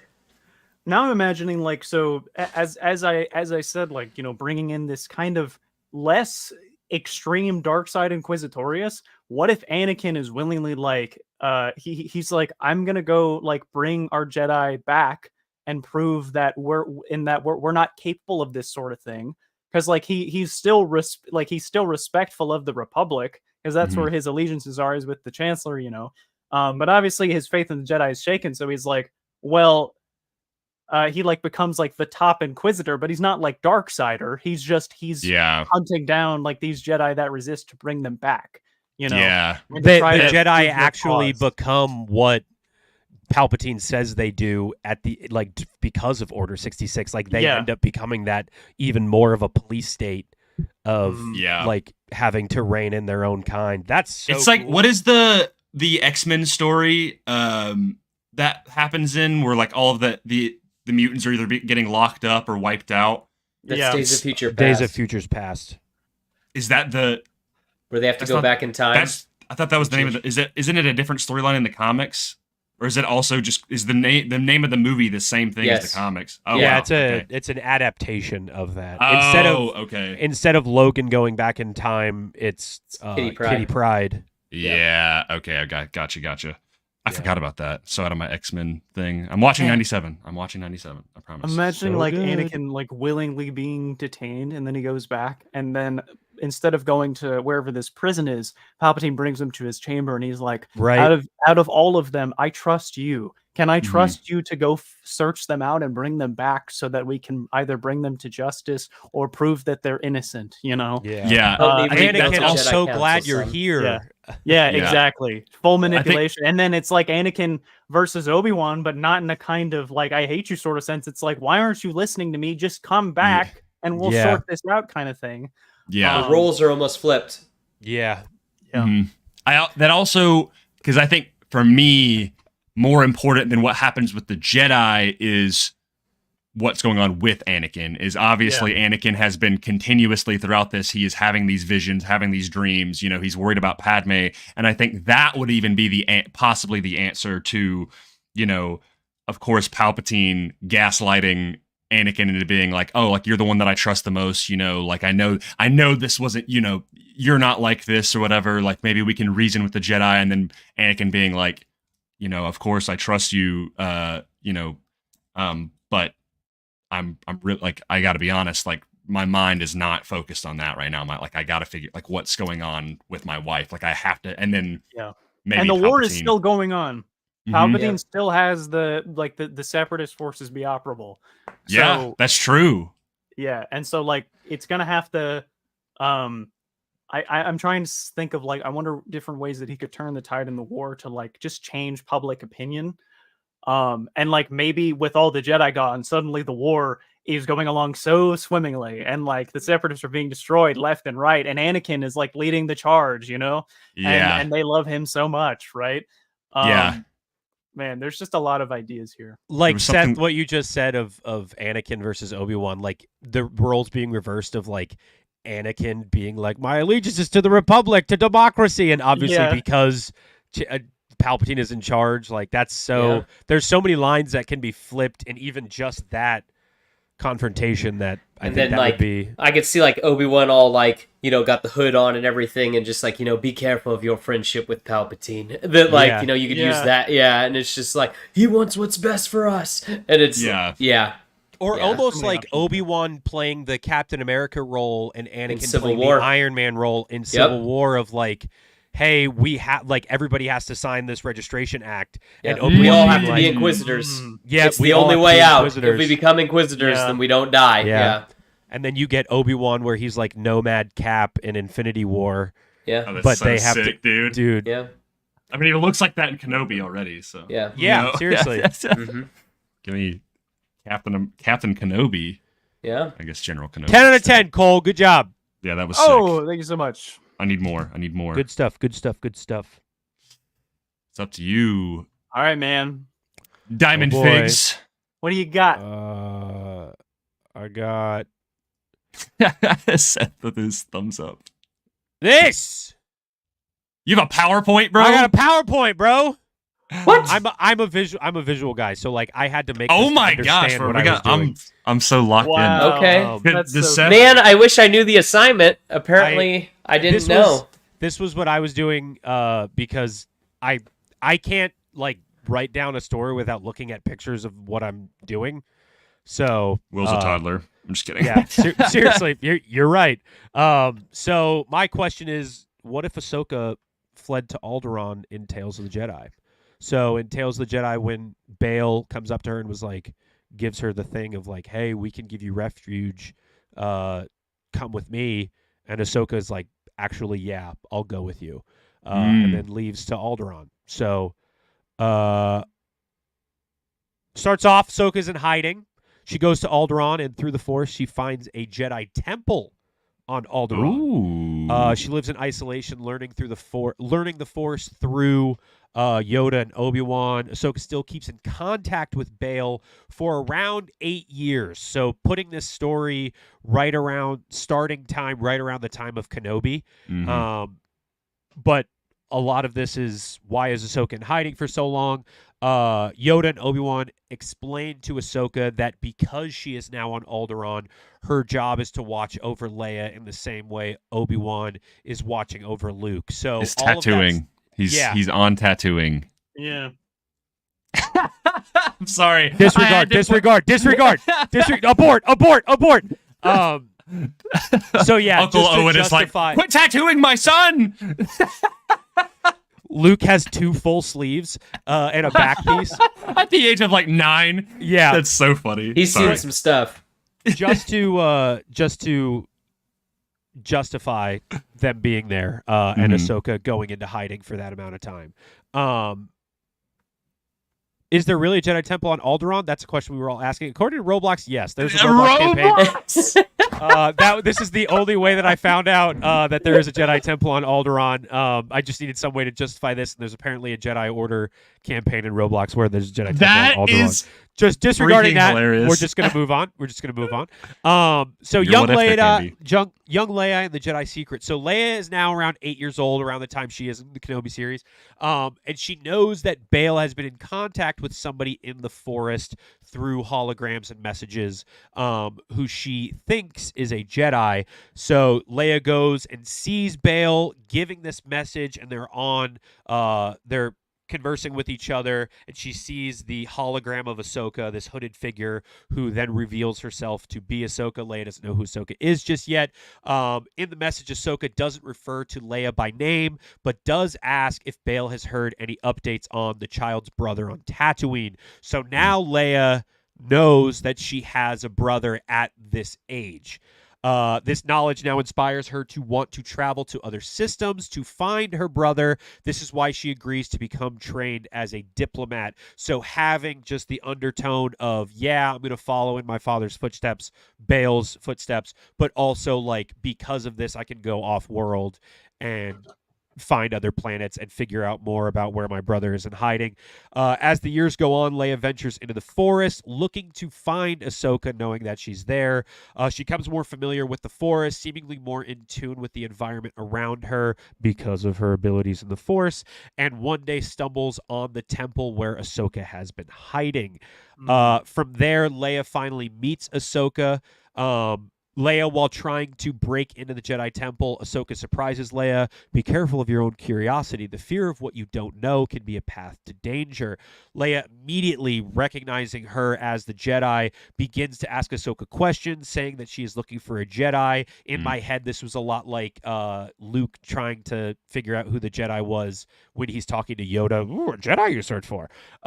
Great warrior. Ahsoka turns Leia away in fear that she cannot become attached to the daughter of her former master, and more importantly, Leia cannot become attached to Ahsoka. Obviously, this is only a short amount of time after Order 66, so Ahsoka is reeling in her trauma now, especially in isolation, where she doesn't help with the rebellion. She is just watching over Leia and her separation from this child who obviously Ahsoka would want to have a relationship with. She refuses to and keeps herself separate in the same way Obi-Wan kind of watches over Luke. Over the next few months, Leia continues to visit the Jedi Temple, and each time Ahsoka turns her away. Leia, in my head, it was also very cool to think of like Leia watching Ahsoka training from afar and trying to mimic those moves of what Ahsoka is doing, just because this is what Leia is focused on more than anything else. Eventually, Ahsoka gives in and begins to train Leia in secret, doing her best to treat her training as more Force-centered rather than warrior-like as Ahsoka was during the Clone Wars, where that's Ahsoka's big draw with training Leia is you're going to learn the ways of the Force, not learn the ways of becoming a warrior, which is what Ahsoka feels is what her trauma is based in anyway, being a child soldier throughout the Clone Wars, and she doesn't want the same thing for Leia. So from here, Leia gets older. Leia is now the age she was in A New Hope. She's been going on diplomatic missions. However, while she is away, she is only thinking of training with her master and finding Luke, who nobody knows. Leia knows that she has a brother at this point. After returning from a diplomatic mission, Leia meets with Ahsoka and asks more questions about the fall of the Jedi Order, about the rebellion. In my head, this is in the Jedi Temple. It's like by fireside. There's a campfire, and it's very dark, and they're kind of conversing in the same lighting as Qui-Gon's funeral, where they're all kind of standing around that campfire, and they're discussing, and Leia's questioning Ahsoka now that she's been training for this amount of time. Ahsoka explains the fall of the Jedi Order and the Clone Wars. Leia then asks about her father, to which Ahsoka begins to tell her about Bail. However, Leia knows and wants to know of her true father. Ahsoka then explains who Anakin was in the same way Obi-Wan does to Luke, saying he was the best star pilot in the galaxy, a great master, and a good friend. Leia then asks about her brother, bringing this up finally, dropping that, saying that she has known all along about her brother being with Obi-Wan. This kind of in the same thing, in that same confrontation. Ahsoka explains that Leia and Luke were separated to keep them safe. Leia asks if she can see her brother. Ahsoka declines. They have an argument. Ahsoka says that Leia can help the rebellion politically with her words and her intelligence rather than swinging a lightsaber, which is what her goal is for Leia all along, to not become like her father and become that warrior, become a warrior of words, in a sense. Ahsoka then tells Leia the truth that Vader is her father after Leia gets upset, saying that Obi-Wan and Ahsoka can help the rebellion and defeat the man who killed her father. Ahsoka and Leia argue. Leia then decides to go through after leaving, so Ahsoka drops the bomb that Vader is in fact her father. She leaves feeling lied to, feeling like she's had secrets kept from her this entire time. She then decides to go back to the main castle on Alderaan and go through Bail's messages with Ahsoka, finding that Ahsoka and Bail have made contact with Obi-Wan before through holograms, so she tracks that back to where Obi-Wan's location is and hatches a plan to go into orbit near Tatooine in order to find Obi-Wan and her brother Luke, which is what her goal has been all the while. Rogue One still happens basically the same way. From here, the rebellion gets the Death Star plans in the same way that it happens in Rogue One. Leia is sent these plans while in space over Tatooine, so kind of giving more reason to why Leia is in that orbit on Tantive. So when R2 and those the escape pods land on Tatooine, it just makes them a little bit closer in orbit. The Tantive is boarded by Vader, and Leia places the Death Star plans in R2, as well as a message to Obi-Wan. Vader tries to capture Leia, however, because she has been training with Ahsoka, she manages to flee. Leia doesn't have a lightsaber at this point, but she is more agile, like a Jedi, than she would be as just being trained in combat like a regular senator. This is instead of being captured, Leia goes back to Alderaan. Vader orders the escape pod with R2 and C-3PO to be tracked because Vader watches Leia leave, but understands that the escape pod that's leaving has R2 on it with the plans. So completely disregarding Leia, and there's that, obviously, in A New Hope of there's no life forms on board. Vader is smart enough to know, so Vader being in charge of knowing where that escape pod is going. R2 and the message from Leia get to Luke and Obi-Wan in the same way they do in A New Hope, so all of that kind of happens the same way. Obi-Wan explains, in parentheses, lies to Luke that Vader killed his father. However, after explaining that, that's when the message from Leia plays. Rather than saying, "You fought with my father in the Clone Wars," she explains that she knows Obi-Wan knew Ahsoka. She says, "I know you defeated my father in the Clone Wars, and he became Darth Vader." So from there, immediately Luke feels like he's lied to by Obi-Wan rather than the whole certain point of view thing. Disregard the photo here. I just thought that was funny. Look, this is like his father before him, so Luke becomes angry, thinking that Obi-Wan lied to him about his father just moments before, that Obi-Wan was the reason he ended up on Tatooine and had to live the life of a moisture farmer. And at that moment, Vader lands at the homestead, lightsaber ignited, ready to confront Luke and Obi-Wan. Before Vader kills Obi-Wan, he sends a message to Ahsoka through the Force saying that they must find Yoda on Dagobah. So Ahsoka is sitting in the temple and sees Obi-Wan in the same way that Luke does on Hoth, of like that shimmery sort of phantom-esque, you must go to Dagobah, Ahsoka, you must find Yoda, and then kills Obi-Wan in that moment. So kind of in the same way, Obi-Wan still knows that he can become one with the Force, all of this same way, but Luke watches this now from the perspective of being angry with Obi-Wan and watching him die.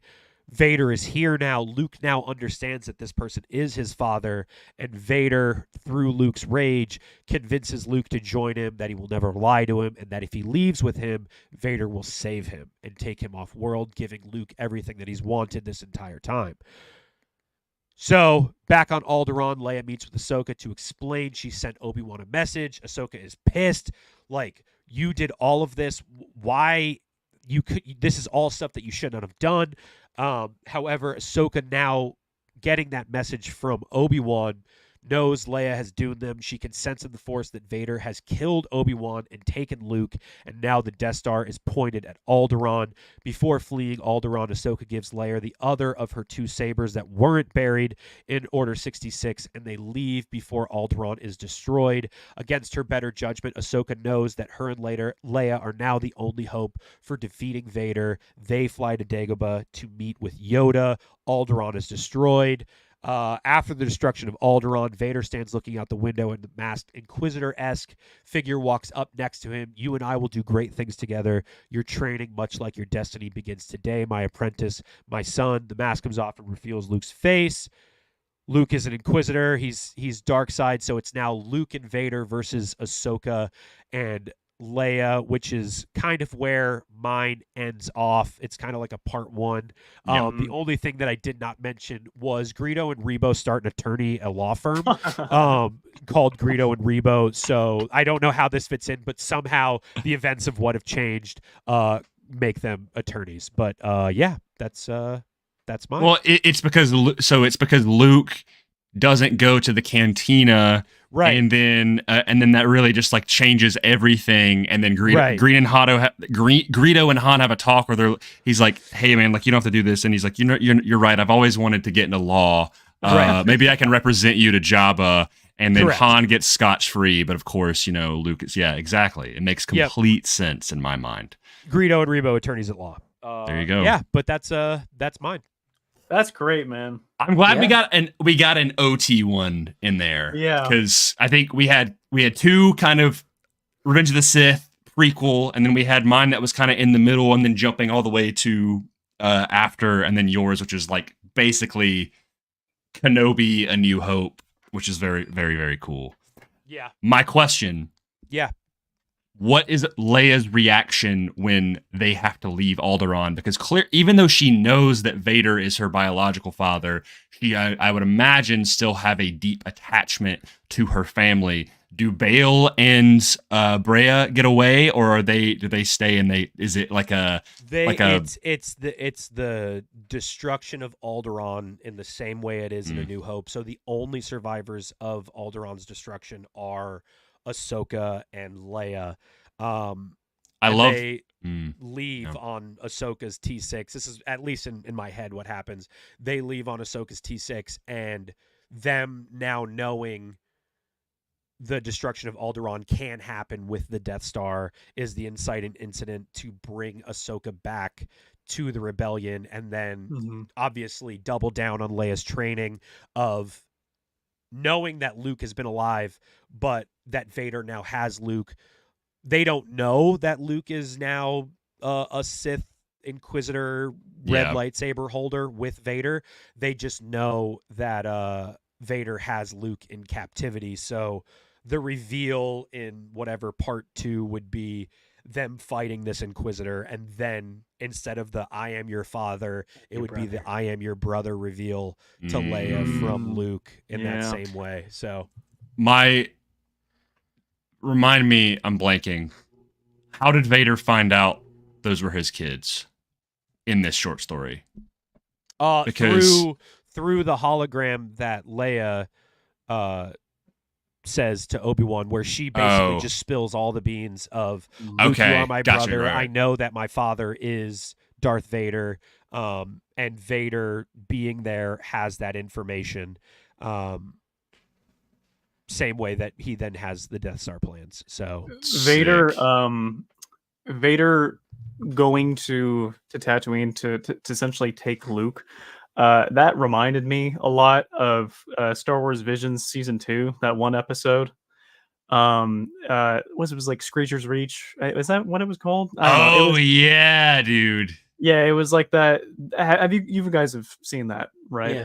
Like the yeah, I season? don't remember which the title. It was. It's the very first one, It was right? that one Yeah. episode. I think it was the second one. I don't know. It was. Second, It was the yeah. one where like this kid essentially gets approached by seemingly a Sith Lord. Oh, yep, I know like- exactly what you're talking about. Yeah, You're like they're going to this like haunted cave, and she Yeah, it's like a kills witch. the Yeah. witch, Yeah. and then it's like, Yeah. oh, and it's this person like, come with me, but it's obviously this like Like, evil Sith They're Lord obviously lady. evil, but Yeah. but then the kid's just kind of like, this is good for me. I've always wanted to go. I don't have. I mean, what other? Yeah, choice that was could my I have? exact thought process, Cole. Um, Not with the visions thing, but the fact that it would make sense that I'm not really sure what would happen with Owen and Beru, but Yeah. Luke is obviously we know in A New Hope he wants to leave Tatooine, right? And one of the main catalysts for him doing that is he like holds himself back. He's like, no, like I can't leave, like I got to stay here, or whatever. And then it's when Owen and Beru are killed that he's like, I've got nothing left. I will go with you Yeah. to Alderaan. Yeah. So my question is, Trained what like my is- father. right, exactly. So it's like Yeah. I like the idea of Same him training reason. with Vader, but it's like what is the Beru Owen? Well, so in my head, they're not killed until after Vader leaves with Luke, Mhm. because it's more of a anger thing from Vader knowing who Owen is. Yeah. Yeah. And then obviously, look, as much as it is funny of like, I hate Sandit's course, that's why he doesn't want to go back to Tatooine, but like Right. being there just enrages him even more. And after taking Luke, Hang on one sec. Beru and Owen are like, oh, don't leave, and they're prying the whole time. And then Mm. Luke is like, disregarding that, because in the same way that Obi-Wan is kind of the catalyst for Luke having to stay on Tatooine that entire time, Yeah. he's mad at that, and he sees Owen and Beru as the same way of, Yeah. you've been holding me back, I'm going to leave. And then after Vader leaves, that's when they're killed by stormtroopers. But Okay. So Gotcha. I had this really really metal idea, I guess, that Vader essentially torches the Lars homestead before he gets to Obi-Wan, right? Because he is already self-assured that he's going to get Luke and take him with him. And so Luke is like, as they're about to leave, he's like, well, I have to tell Uncle Owen and Aunt Beru. And Vader just kind of stares at him and he relents, like he agrees. And they go there and Luke sees that the place has been torched.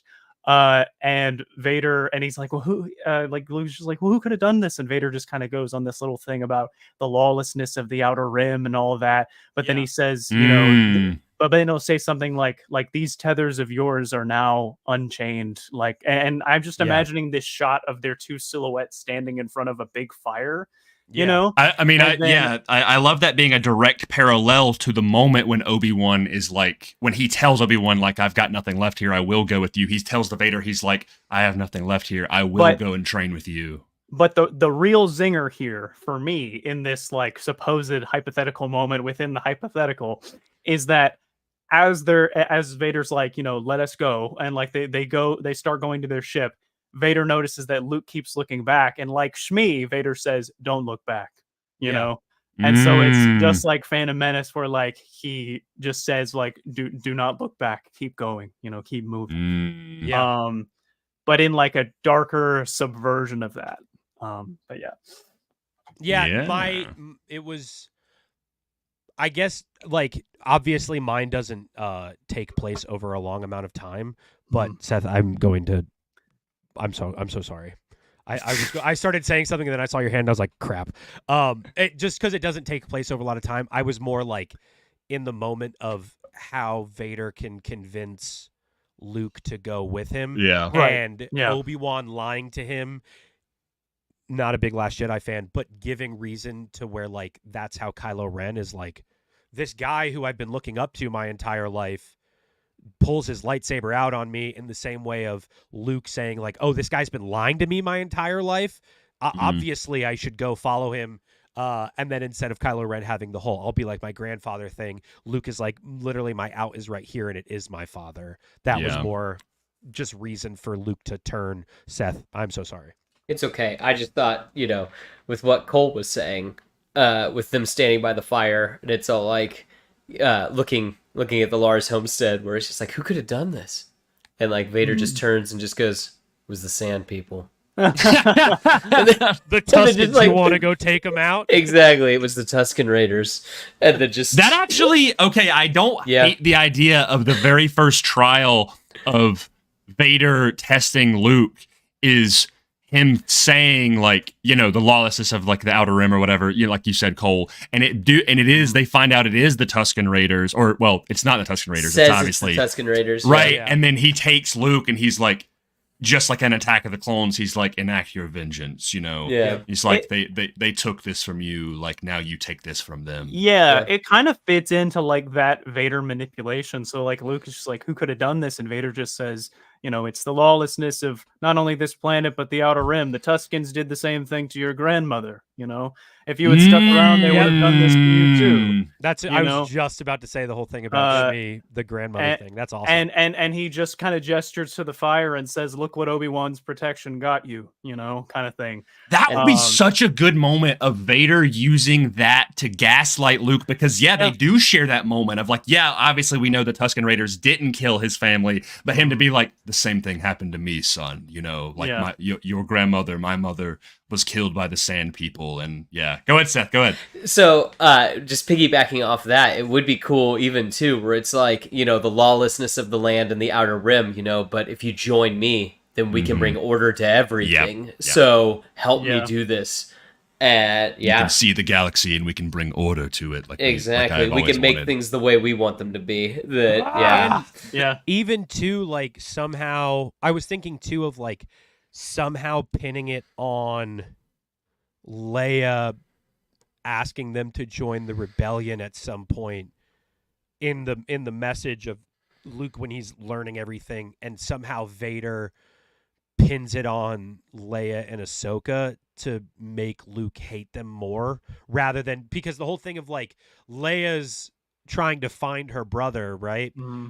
It would be interesting for me if Luke wanted the same thing, but it would also be interesting if it was the opposite, where Luke is trying to find Leia because it's Vader convinces him that it's her fault.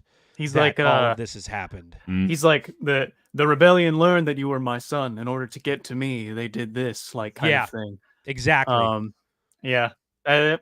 Lots of options there. Yeah, and just make it even more of a Luke versus Leia situation in whatever part 2 or whenever that confrontation happens, but Luke is more understanding of, you should join us, my sister.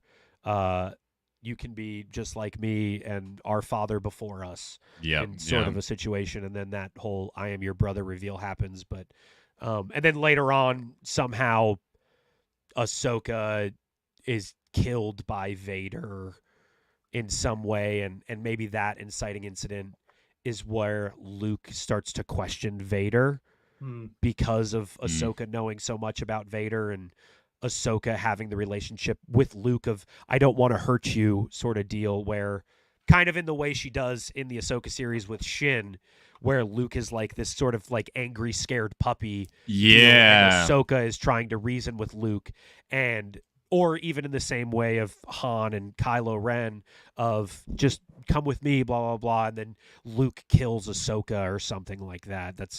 I was trying to play that later on. Luke killing Ahsoka would be pretty cool. Like that's what I was thinking. Yeah, I like that. Yeah. Yeah, that's, man. Seth? When's Palpatine going to come in? Or is he even going to really come in? So my idea was that Vader uses Luke as like the Star Killer sort of deal. Yeah. Where That's exactly what I thought. Yeah. it's Yeah. the secret sort of apprentice thing, and only Vader is the one who knows about that. And obviously, Ahsoka and Leia don't have too many connections across the galaxy. Like, they don't team up, at least in this scenario. Maybe farther down the line, there's a reason that they do, but like, there's no like team of Han and Chewie and C-3PO and R2. It really is just Master and a Padawan of Ahsoka and Leia. So like, even though Leia and Ahsoka know that this guy is eventually going to be, that he's Luke after the reveal, beforehand they can't even tell anybody of like, oh, we're going to go save Luke, but they don't know Luke is the Inquisitor guy. You know what I mean? Yeah. So that secret, and they can't really talk to anybody about it. Like, other than going to Dagobah and speaking to Yoda, they really don't have anybody in their back pocket. Like, there's no, maybe farther down the line, there's like a connection with Leia and Lando both being in the Rebels show. So obviously it hasn't happened yet, but there being a reason why they go to Cloud City, because Leia has a connection with Lando or something like that, yeah. and to give them reason to build more of a team. But I do like how isolated Ahsoka and Leia are across the galaxy. And Yeah. It's keeping the Force balance too. exactly, with the two and two. Yeah. Yeah. So, and the whole twins of it all. So, Yeah. and I don't know. I mean, later on, I don't know if Luke would turn to the light. Maybe he's the one who, maybe he kills Vader as well as Ahsoka, and then Palpatine being like, you are now my apprentice. He's the one who has to kill Palpatine in the same way Vader does, and that's his sacrifice. Very Kylo Ren. Yeah. With killing both Ahsoka and Darth Vader. You know, Yeah. let the past die. It's got to be us together. Yep. Yeah. So, So, I don't know. Where, and Lot of remind me, remind me again, when does Obi-Wan dies at the homestead? Yeah, Yeah. that's the insane Okay. incident where like Vader and Obi-Wan on the Death Star. Yeah. It's basically that exact same thing, but instead of Obi-Wan looking over to, well, maybe he can't even say this to Vader of strike me down and I'll become more powerful than you could ever imagine. That message, in a way, is where he can speak to Ahsoka, saying you need to go to Dagobah, or maybe it happens after. I mean, just in that moment, Ahsoka having the realization, like Order 66, of like, or even Obi-Wan having the realization when Alderaan is blown up, of like putting their hand on their head of like, oh my gosh, Luke has been captured. Vader kills Obi-Wan. I mean, just he in could that just moment. do what Luke does in Last Jedi. He could just project himself while he's fighting Vader. You could Obi-Wan? yeah, and he's just like, he's talking to Ahsoka as he's fighting Vader. Yeah, I like that. Yeah, I like that. That'd be kind of sick. Obi-Wan Yeah. getting a like Luke Last Jedi projection moment would Exactly, be and then kind of when he finally, Yeah.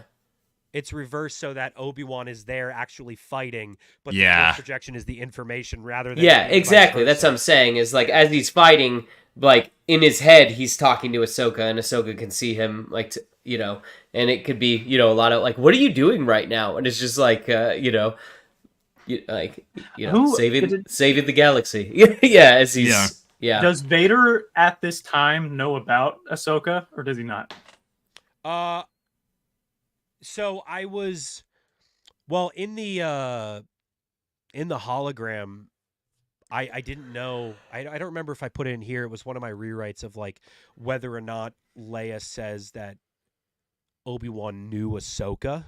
Mm-hmm. Of like, I'm with Ahsoka now, like more pleading rather than it being like diplomatic. Of because Leia's message to Obi-Wan is more like, you fought with my father in the clone. It's slow, it's more diplomatic, but more in this message pleading of like, Obi-Wan, I know you know where my brother is. I know I'm with Ahsoka now. I know that you defeated my father and he became Vader. We need to do this together. We can take them down. Like more pleading, where it falls more into the Luke in episode 5, where like, I have to save my friends sort of emotion. So I maybe that too, but I do like the idea of Vader thinking that he's only going after Leia and then realizing that Ahsoka is with her. I Yeah. like that too. So, because I imagine like while they're fighting and Obi-Wan is giving this message, maybe Vader kind of senses throughout his anger, but like he senses in the Force during the fight that Obi-Wan is not completely here. He's talking to someone. And like at the end of it, like, I don't know, he like grabs Obi-Wan by the neck or something like, who did you contact? You know, who are you speaking to? What more is there? What tricks do you have, old man? Yeah. Mm. And Yeah. Obi-Wan kind of pulls another Obi-Wan and he just kind of like smiles or something like that. And Vader cuts him down and he disappears. Or He says, maybe "Goodbye, Darth." not knowing Yeah. that Ahsoka, So long, Duff. like maybe you don't do the reveal of Ahsoka, but you do like in Last Jedi where Kylo Ren and Rey are like together and they're talking to each other, and then Luke sees Kylo Ren in the hut. Maybe it's that sort of deal where it's Ben and Ahsoka talking to each other, and Vader is the Luke insert where Vader sees Obi-Wan and Ahsoka talking to each other, where kind of like that dyad sort of deal where they can touch Yeah. each other and be together at the same time. Vader breaks it and goes, Ahsoka is alive, and that even more enrages him to kill Obi-Wan in that moment. I like that a lot. Have you has anybody read The Infinities? Oh yeah, the I first two, yeah. Just the third one is the one that I never really read Okay, up on. because in Empire, what happens is like Yoda like enters Vader's mind, and then like as he's attacking him, like kind of like Xavier would attack Magneto, basically. Vader's able to like get out of it, and then he slashes Yoda. So that I could kind of see that where like he like as he's fighting, he can then like see Ahsoka talking to Obi-Wan, and then boom, as he shatters it, he also strikes down Obi-Wan. Yeah. Or in the same way that Wanda kills Professor X in Yeah, Multiverse exactly. of Madness, of like snaps his neck in his head. Yep. in the It would be vision. kind of like maybe another like just reference to the Last Jedi where Luke just says like I'm not the Last Jedi. That's maybe what Obi-Wan says to Vader after Vader gets this realization, and Obi-Wan's just like, you may be done with me here, but I'm not the Last Jedi. You know, Yeah. This isn't over, and Vader just Yeah. So, Or he goes, "See you around, kid." see you around, kid. That was See you what I around- said. see you around, Great Dallas. shot, kid. 1 in a million. Yeah. I mean, I guess technically, still in perspective, Obi-Wan is much older than Vader. Still, Exactly. Yeah. How much older? What? Meanwhile, all of this is while all of this is happening, Han is literally just in the cantina, just Yep. Yep. they just chilling out. Yep. I do like the idea of maybe getting Han in there, but that's obviously up to your discretion, Will. Of like, what if they had to like they don't have a way to get off, and so it's Ahsoka and Leia, or not Well, Ahsoka, they just but need a freighter pilot, and they could meet. Right. Yeah, they meet Han Solo. He just happens to be not on Tatooine. He's on wherever they need to go. What if he's on Alderaan? You know, and What if- blows up? What I no, think, like he gets them off planet, right? All the ships are filled up, like Yeah. He's on and- Alderaan. He's like, oh, so glad I finally met him, and just blows up. Yeah. what Can't believe I was did able to like pay off Jabba. in Yeah. like later versions of this. What I did think about, just because I've had this idea for a long time. I was thinking, what if it was a situation where Luke somehow has to hire Han and Chewbacca in a reverse way of like, I need you to go find Leia. evil Han and evil Chewbacca. Where Han and Chewie don't like they're not necessarily evil, but they're like, look, man, credits are credits, and they have to go find Leia. But then that's where Han and Chewie Kind of like the switch bounty up. hunters in Empire. Yeah, Yeah, Yeah. you Well, gotta like travel to the- Cloud City and the Falcon. Yeah, exactly. So they're there. They take the spot of Boba Fett, basically. yeah, it's like exactly. a- but there's a switch where Han and Chewie But join yeah, Leia. And she's Ahsoka. beautiful. That Yeah, 'cause turns him as soon Yeah. as Han sees the princess, he's just like, smitten. so Yeah. Yeah, just like in A New Hope. So it just kind of Yep. changes him. So yeah. Yeah, man, Guys, good stuff. I thought we did well. I think we did not, too. not to pat ourselves on the back too much. I thought that we did well. I loved everybody's different, except mine, versions of telling the story. What do you mean? Yours was great, man. Yeah. No, I like because you told it in like such a beautiful like audiobook way, and then Will was like, "Here's my corporate presentation," and then, but no, it was good. 2. Like, yeah, say it again. On to slide 2, like press. Yeah, he's just like, and now we move on to and then Seth did what I did, but just way more gracefully. But yeah, no, I'm not that. I think we all did a really good job. I love the diversity and in the stories. We gotta some do more another one sometime. Be honest I would love to. Yeah. Which I guess segues into when you will see us next. I teased at the beginning. You guys already know we are reading The Living Force. Connor and Cole will not be making it, but myself, Seth, Cole is the see your own kid part. Myself, Seth, Will, and Tony are all reading the book. We have not nailed down an exact date yet, just because things have been kind of moving around. We will announce a date very soon, but we know it's been a little bit since Dark Disciple happened, and people probably forgot we were reading it. You know, we're trying to get better about letting people in the know of what we're doing. So hopefully next 2 weeks we can do that. We're going to do the first half of the book. So if you haven't read it and you want to join along, go ahead and get started. We'll be reading roughly the first 31 chapters of the book. It's about 60 chapters. So it's roughly about 200 pages. Just keep an eye out from us. And internally, we will be just trying to plan out a better way to be a little bit more formulaic and hopefully be a little bit more on a consistent schedule. But when we had Bad Batch and Tales from the Empire and, you know, all of our respective things, because Will and Tony have Dark Side Secrets and their stuff, and then, you know, we have our stuff, and then, of course, Connor and Seth have been very busy over there. Seth, you were on the Star Wars Time Show this past week, so if people want to go watch that. And then tomorrow I'm going to be on Space Bear Unlimited, which you guys it's a Star Wars Unlimited show. So really? Yeah, I'm everywhere this week. That's awesome. Yeah, dude. That's sick. Yeah. I'd love to see that. Yeah. So just make sure everybody here, Mortis FM, Beyond the Dune Sea, Diamondfigs, and yes, Tony is not here, but Star Wars Sith as well. Make sure to go follow, subscribe to everybody. I'm sure you probably all are, but if you're not, by the little chance that you're not, you should. So yeah, that is all I have in terms of announcements, housekeeping, conclusionary things. Is conclusionary even a word? It is now. It is now. All words are made up, really. So yeah, let us know if and you know, whether on whatever we're on our personal lives, in the comments right now, if you want to see more what ifs. I think we all really kind of want to do it at some point in the future. I had a great time. And it encourages me from what you guys did to you know, what is like the thing or the showmanship? Exactly. Yeah, you want to one like, up the showmanship. Yeah, right. Or it's like, well, Cole did like Cole and Seth and everybody did it. I'm like, all right, next time we're gonna cook. Yeah, dude. There you go. I guess I got to bring a PowerPoint or something, maybe a short film or something. My goodness, I didn't understand the assignment. Yeah, dude, the Roblox Alderaan thing. I just have to say that was the funniest thing I've ever seen. Mind you, I can't see my screen because it's kind of far away. I'm just like, what is that? Fortnite? What's he got up there? I can't. Then you're like Roblox, and I'm like, worse. Huh. That's so funny. Actually, I saw the nubs, so I was like, is that Lego? Or Lego Star Wars? I don't understand what's going on. And then I hear Roblox. Okay, cool. The poor man's Fortnite. Yeah, it is canon. So. Yeah.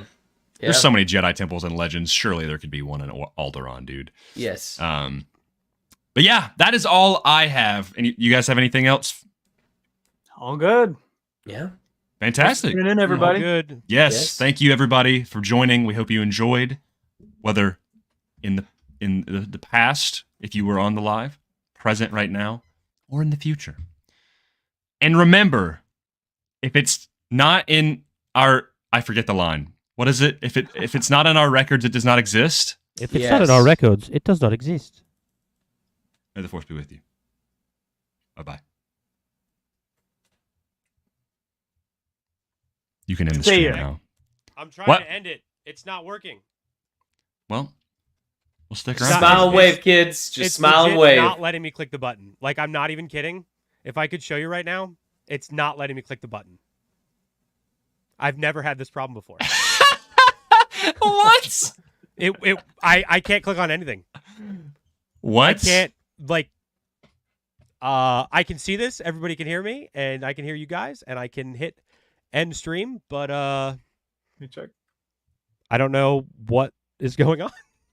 Well, guys, We're just stuck. Do we?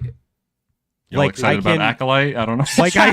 Like I can't bring up chat Just- or like Just pull a Hail Mary and refresh I was about to say, yeah. What is there- happens to us then? everything. Nothing. like I'm legit hitting just force refresh quit. the page. It's not gonna happen. I'm just gonna force quit Google Chrome, but it's not allowing me to do that either. Bro, it was too powerful. It broke Will's Hey, entire everybody, welcome setup. back to I Tales from the literally have Archive. never had this issue today before. we're going over our what ifs. So We're just gonna try something. This is gonna be the worst ending in the history of a live stream, but I'm just gonna restart my computer. I don't know how else to get off. refreshing the. Well, can you go into the task manager to shut down Chrome? No, I just did that, and it's not allowing me to hit force quit for some reason. Wow. Like if I hit Option Command Escape and I go into force quit applications, it's not even letting me select. It's like I can open the page and I can't do anything. That's so funny, dude. The so- stream ended when we said it did. Yeah, Yes. so I'm literally just gonna restart my computer. Well, see you on the later, other side of guys. the forest, fellas. Bye. Maybe. I'm Oh, Oh, he's gone. oh. I wonder if it's going to keep going with us. The timer's still going. Do we all have to leave? I don't know.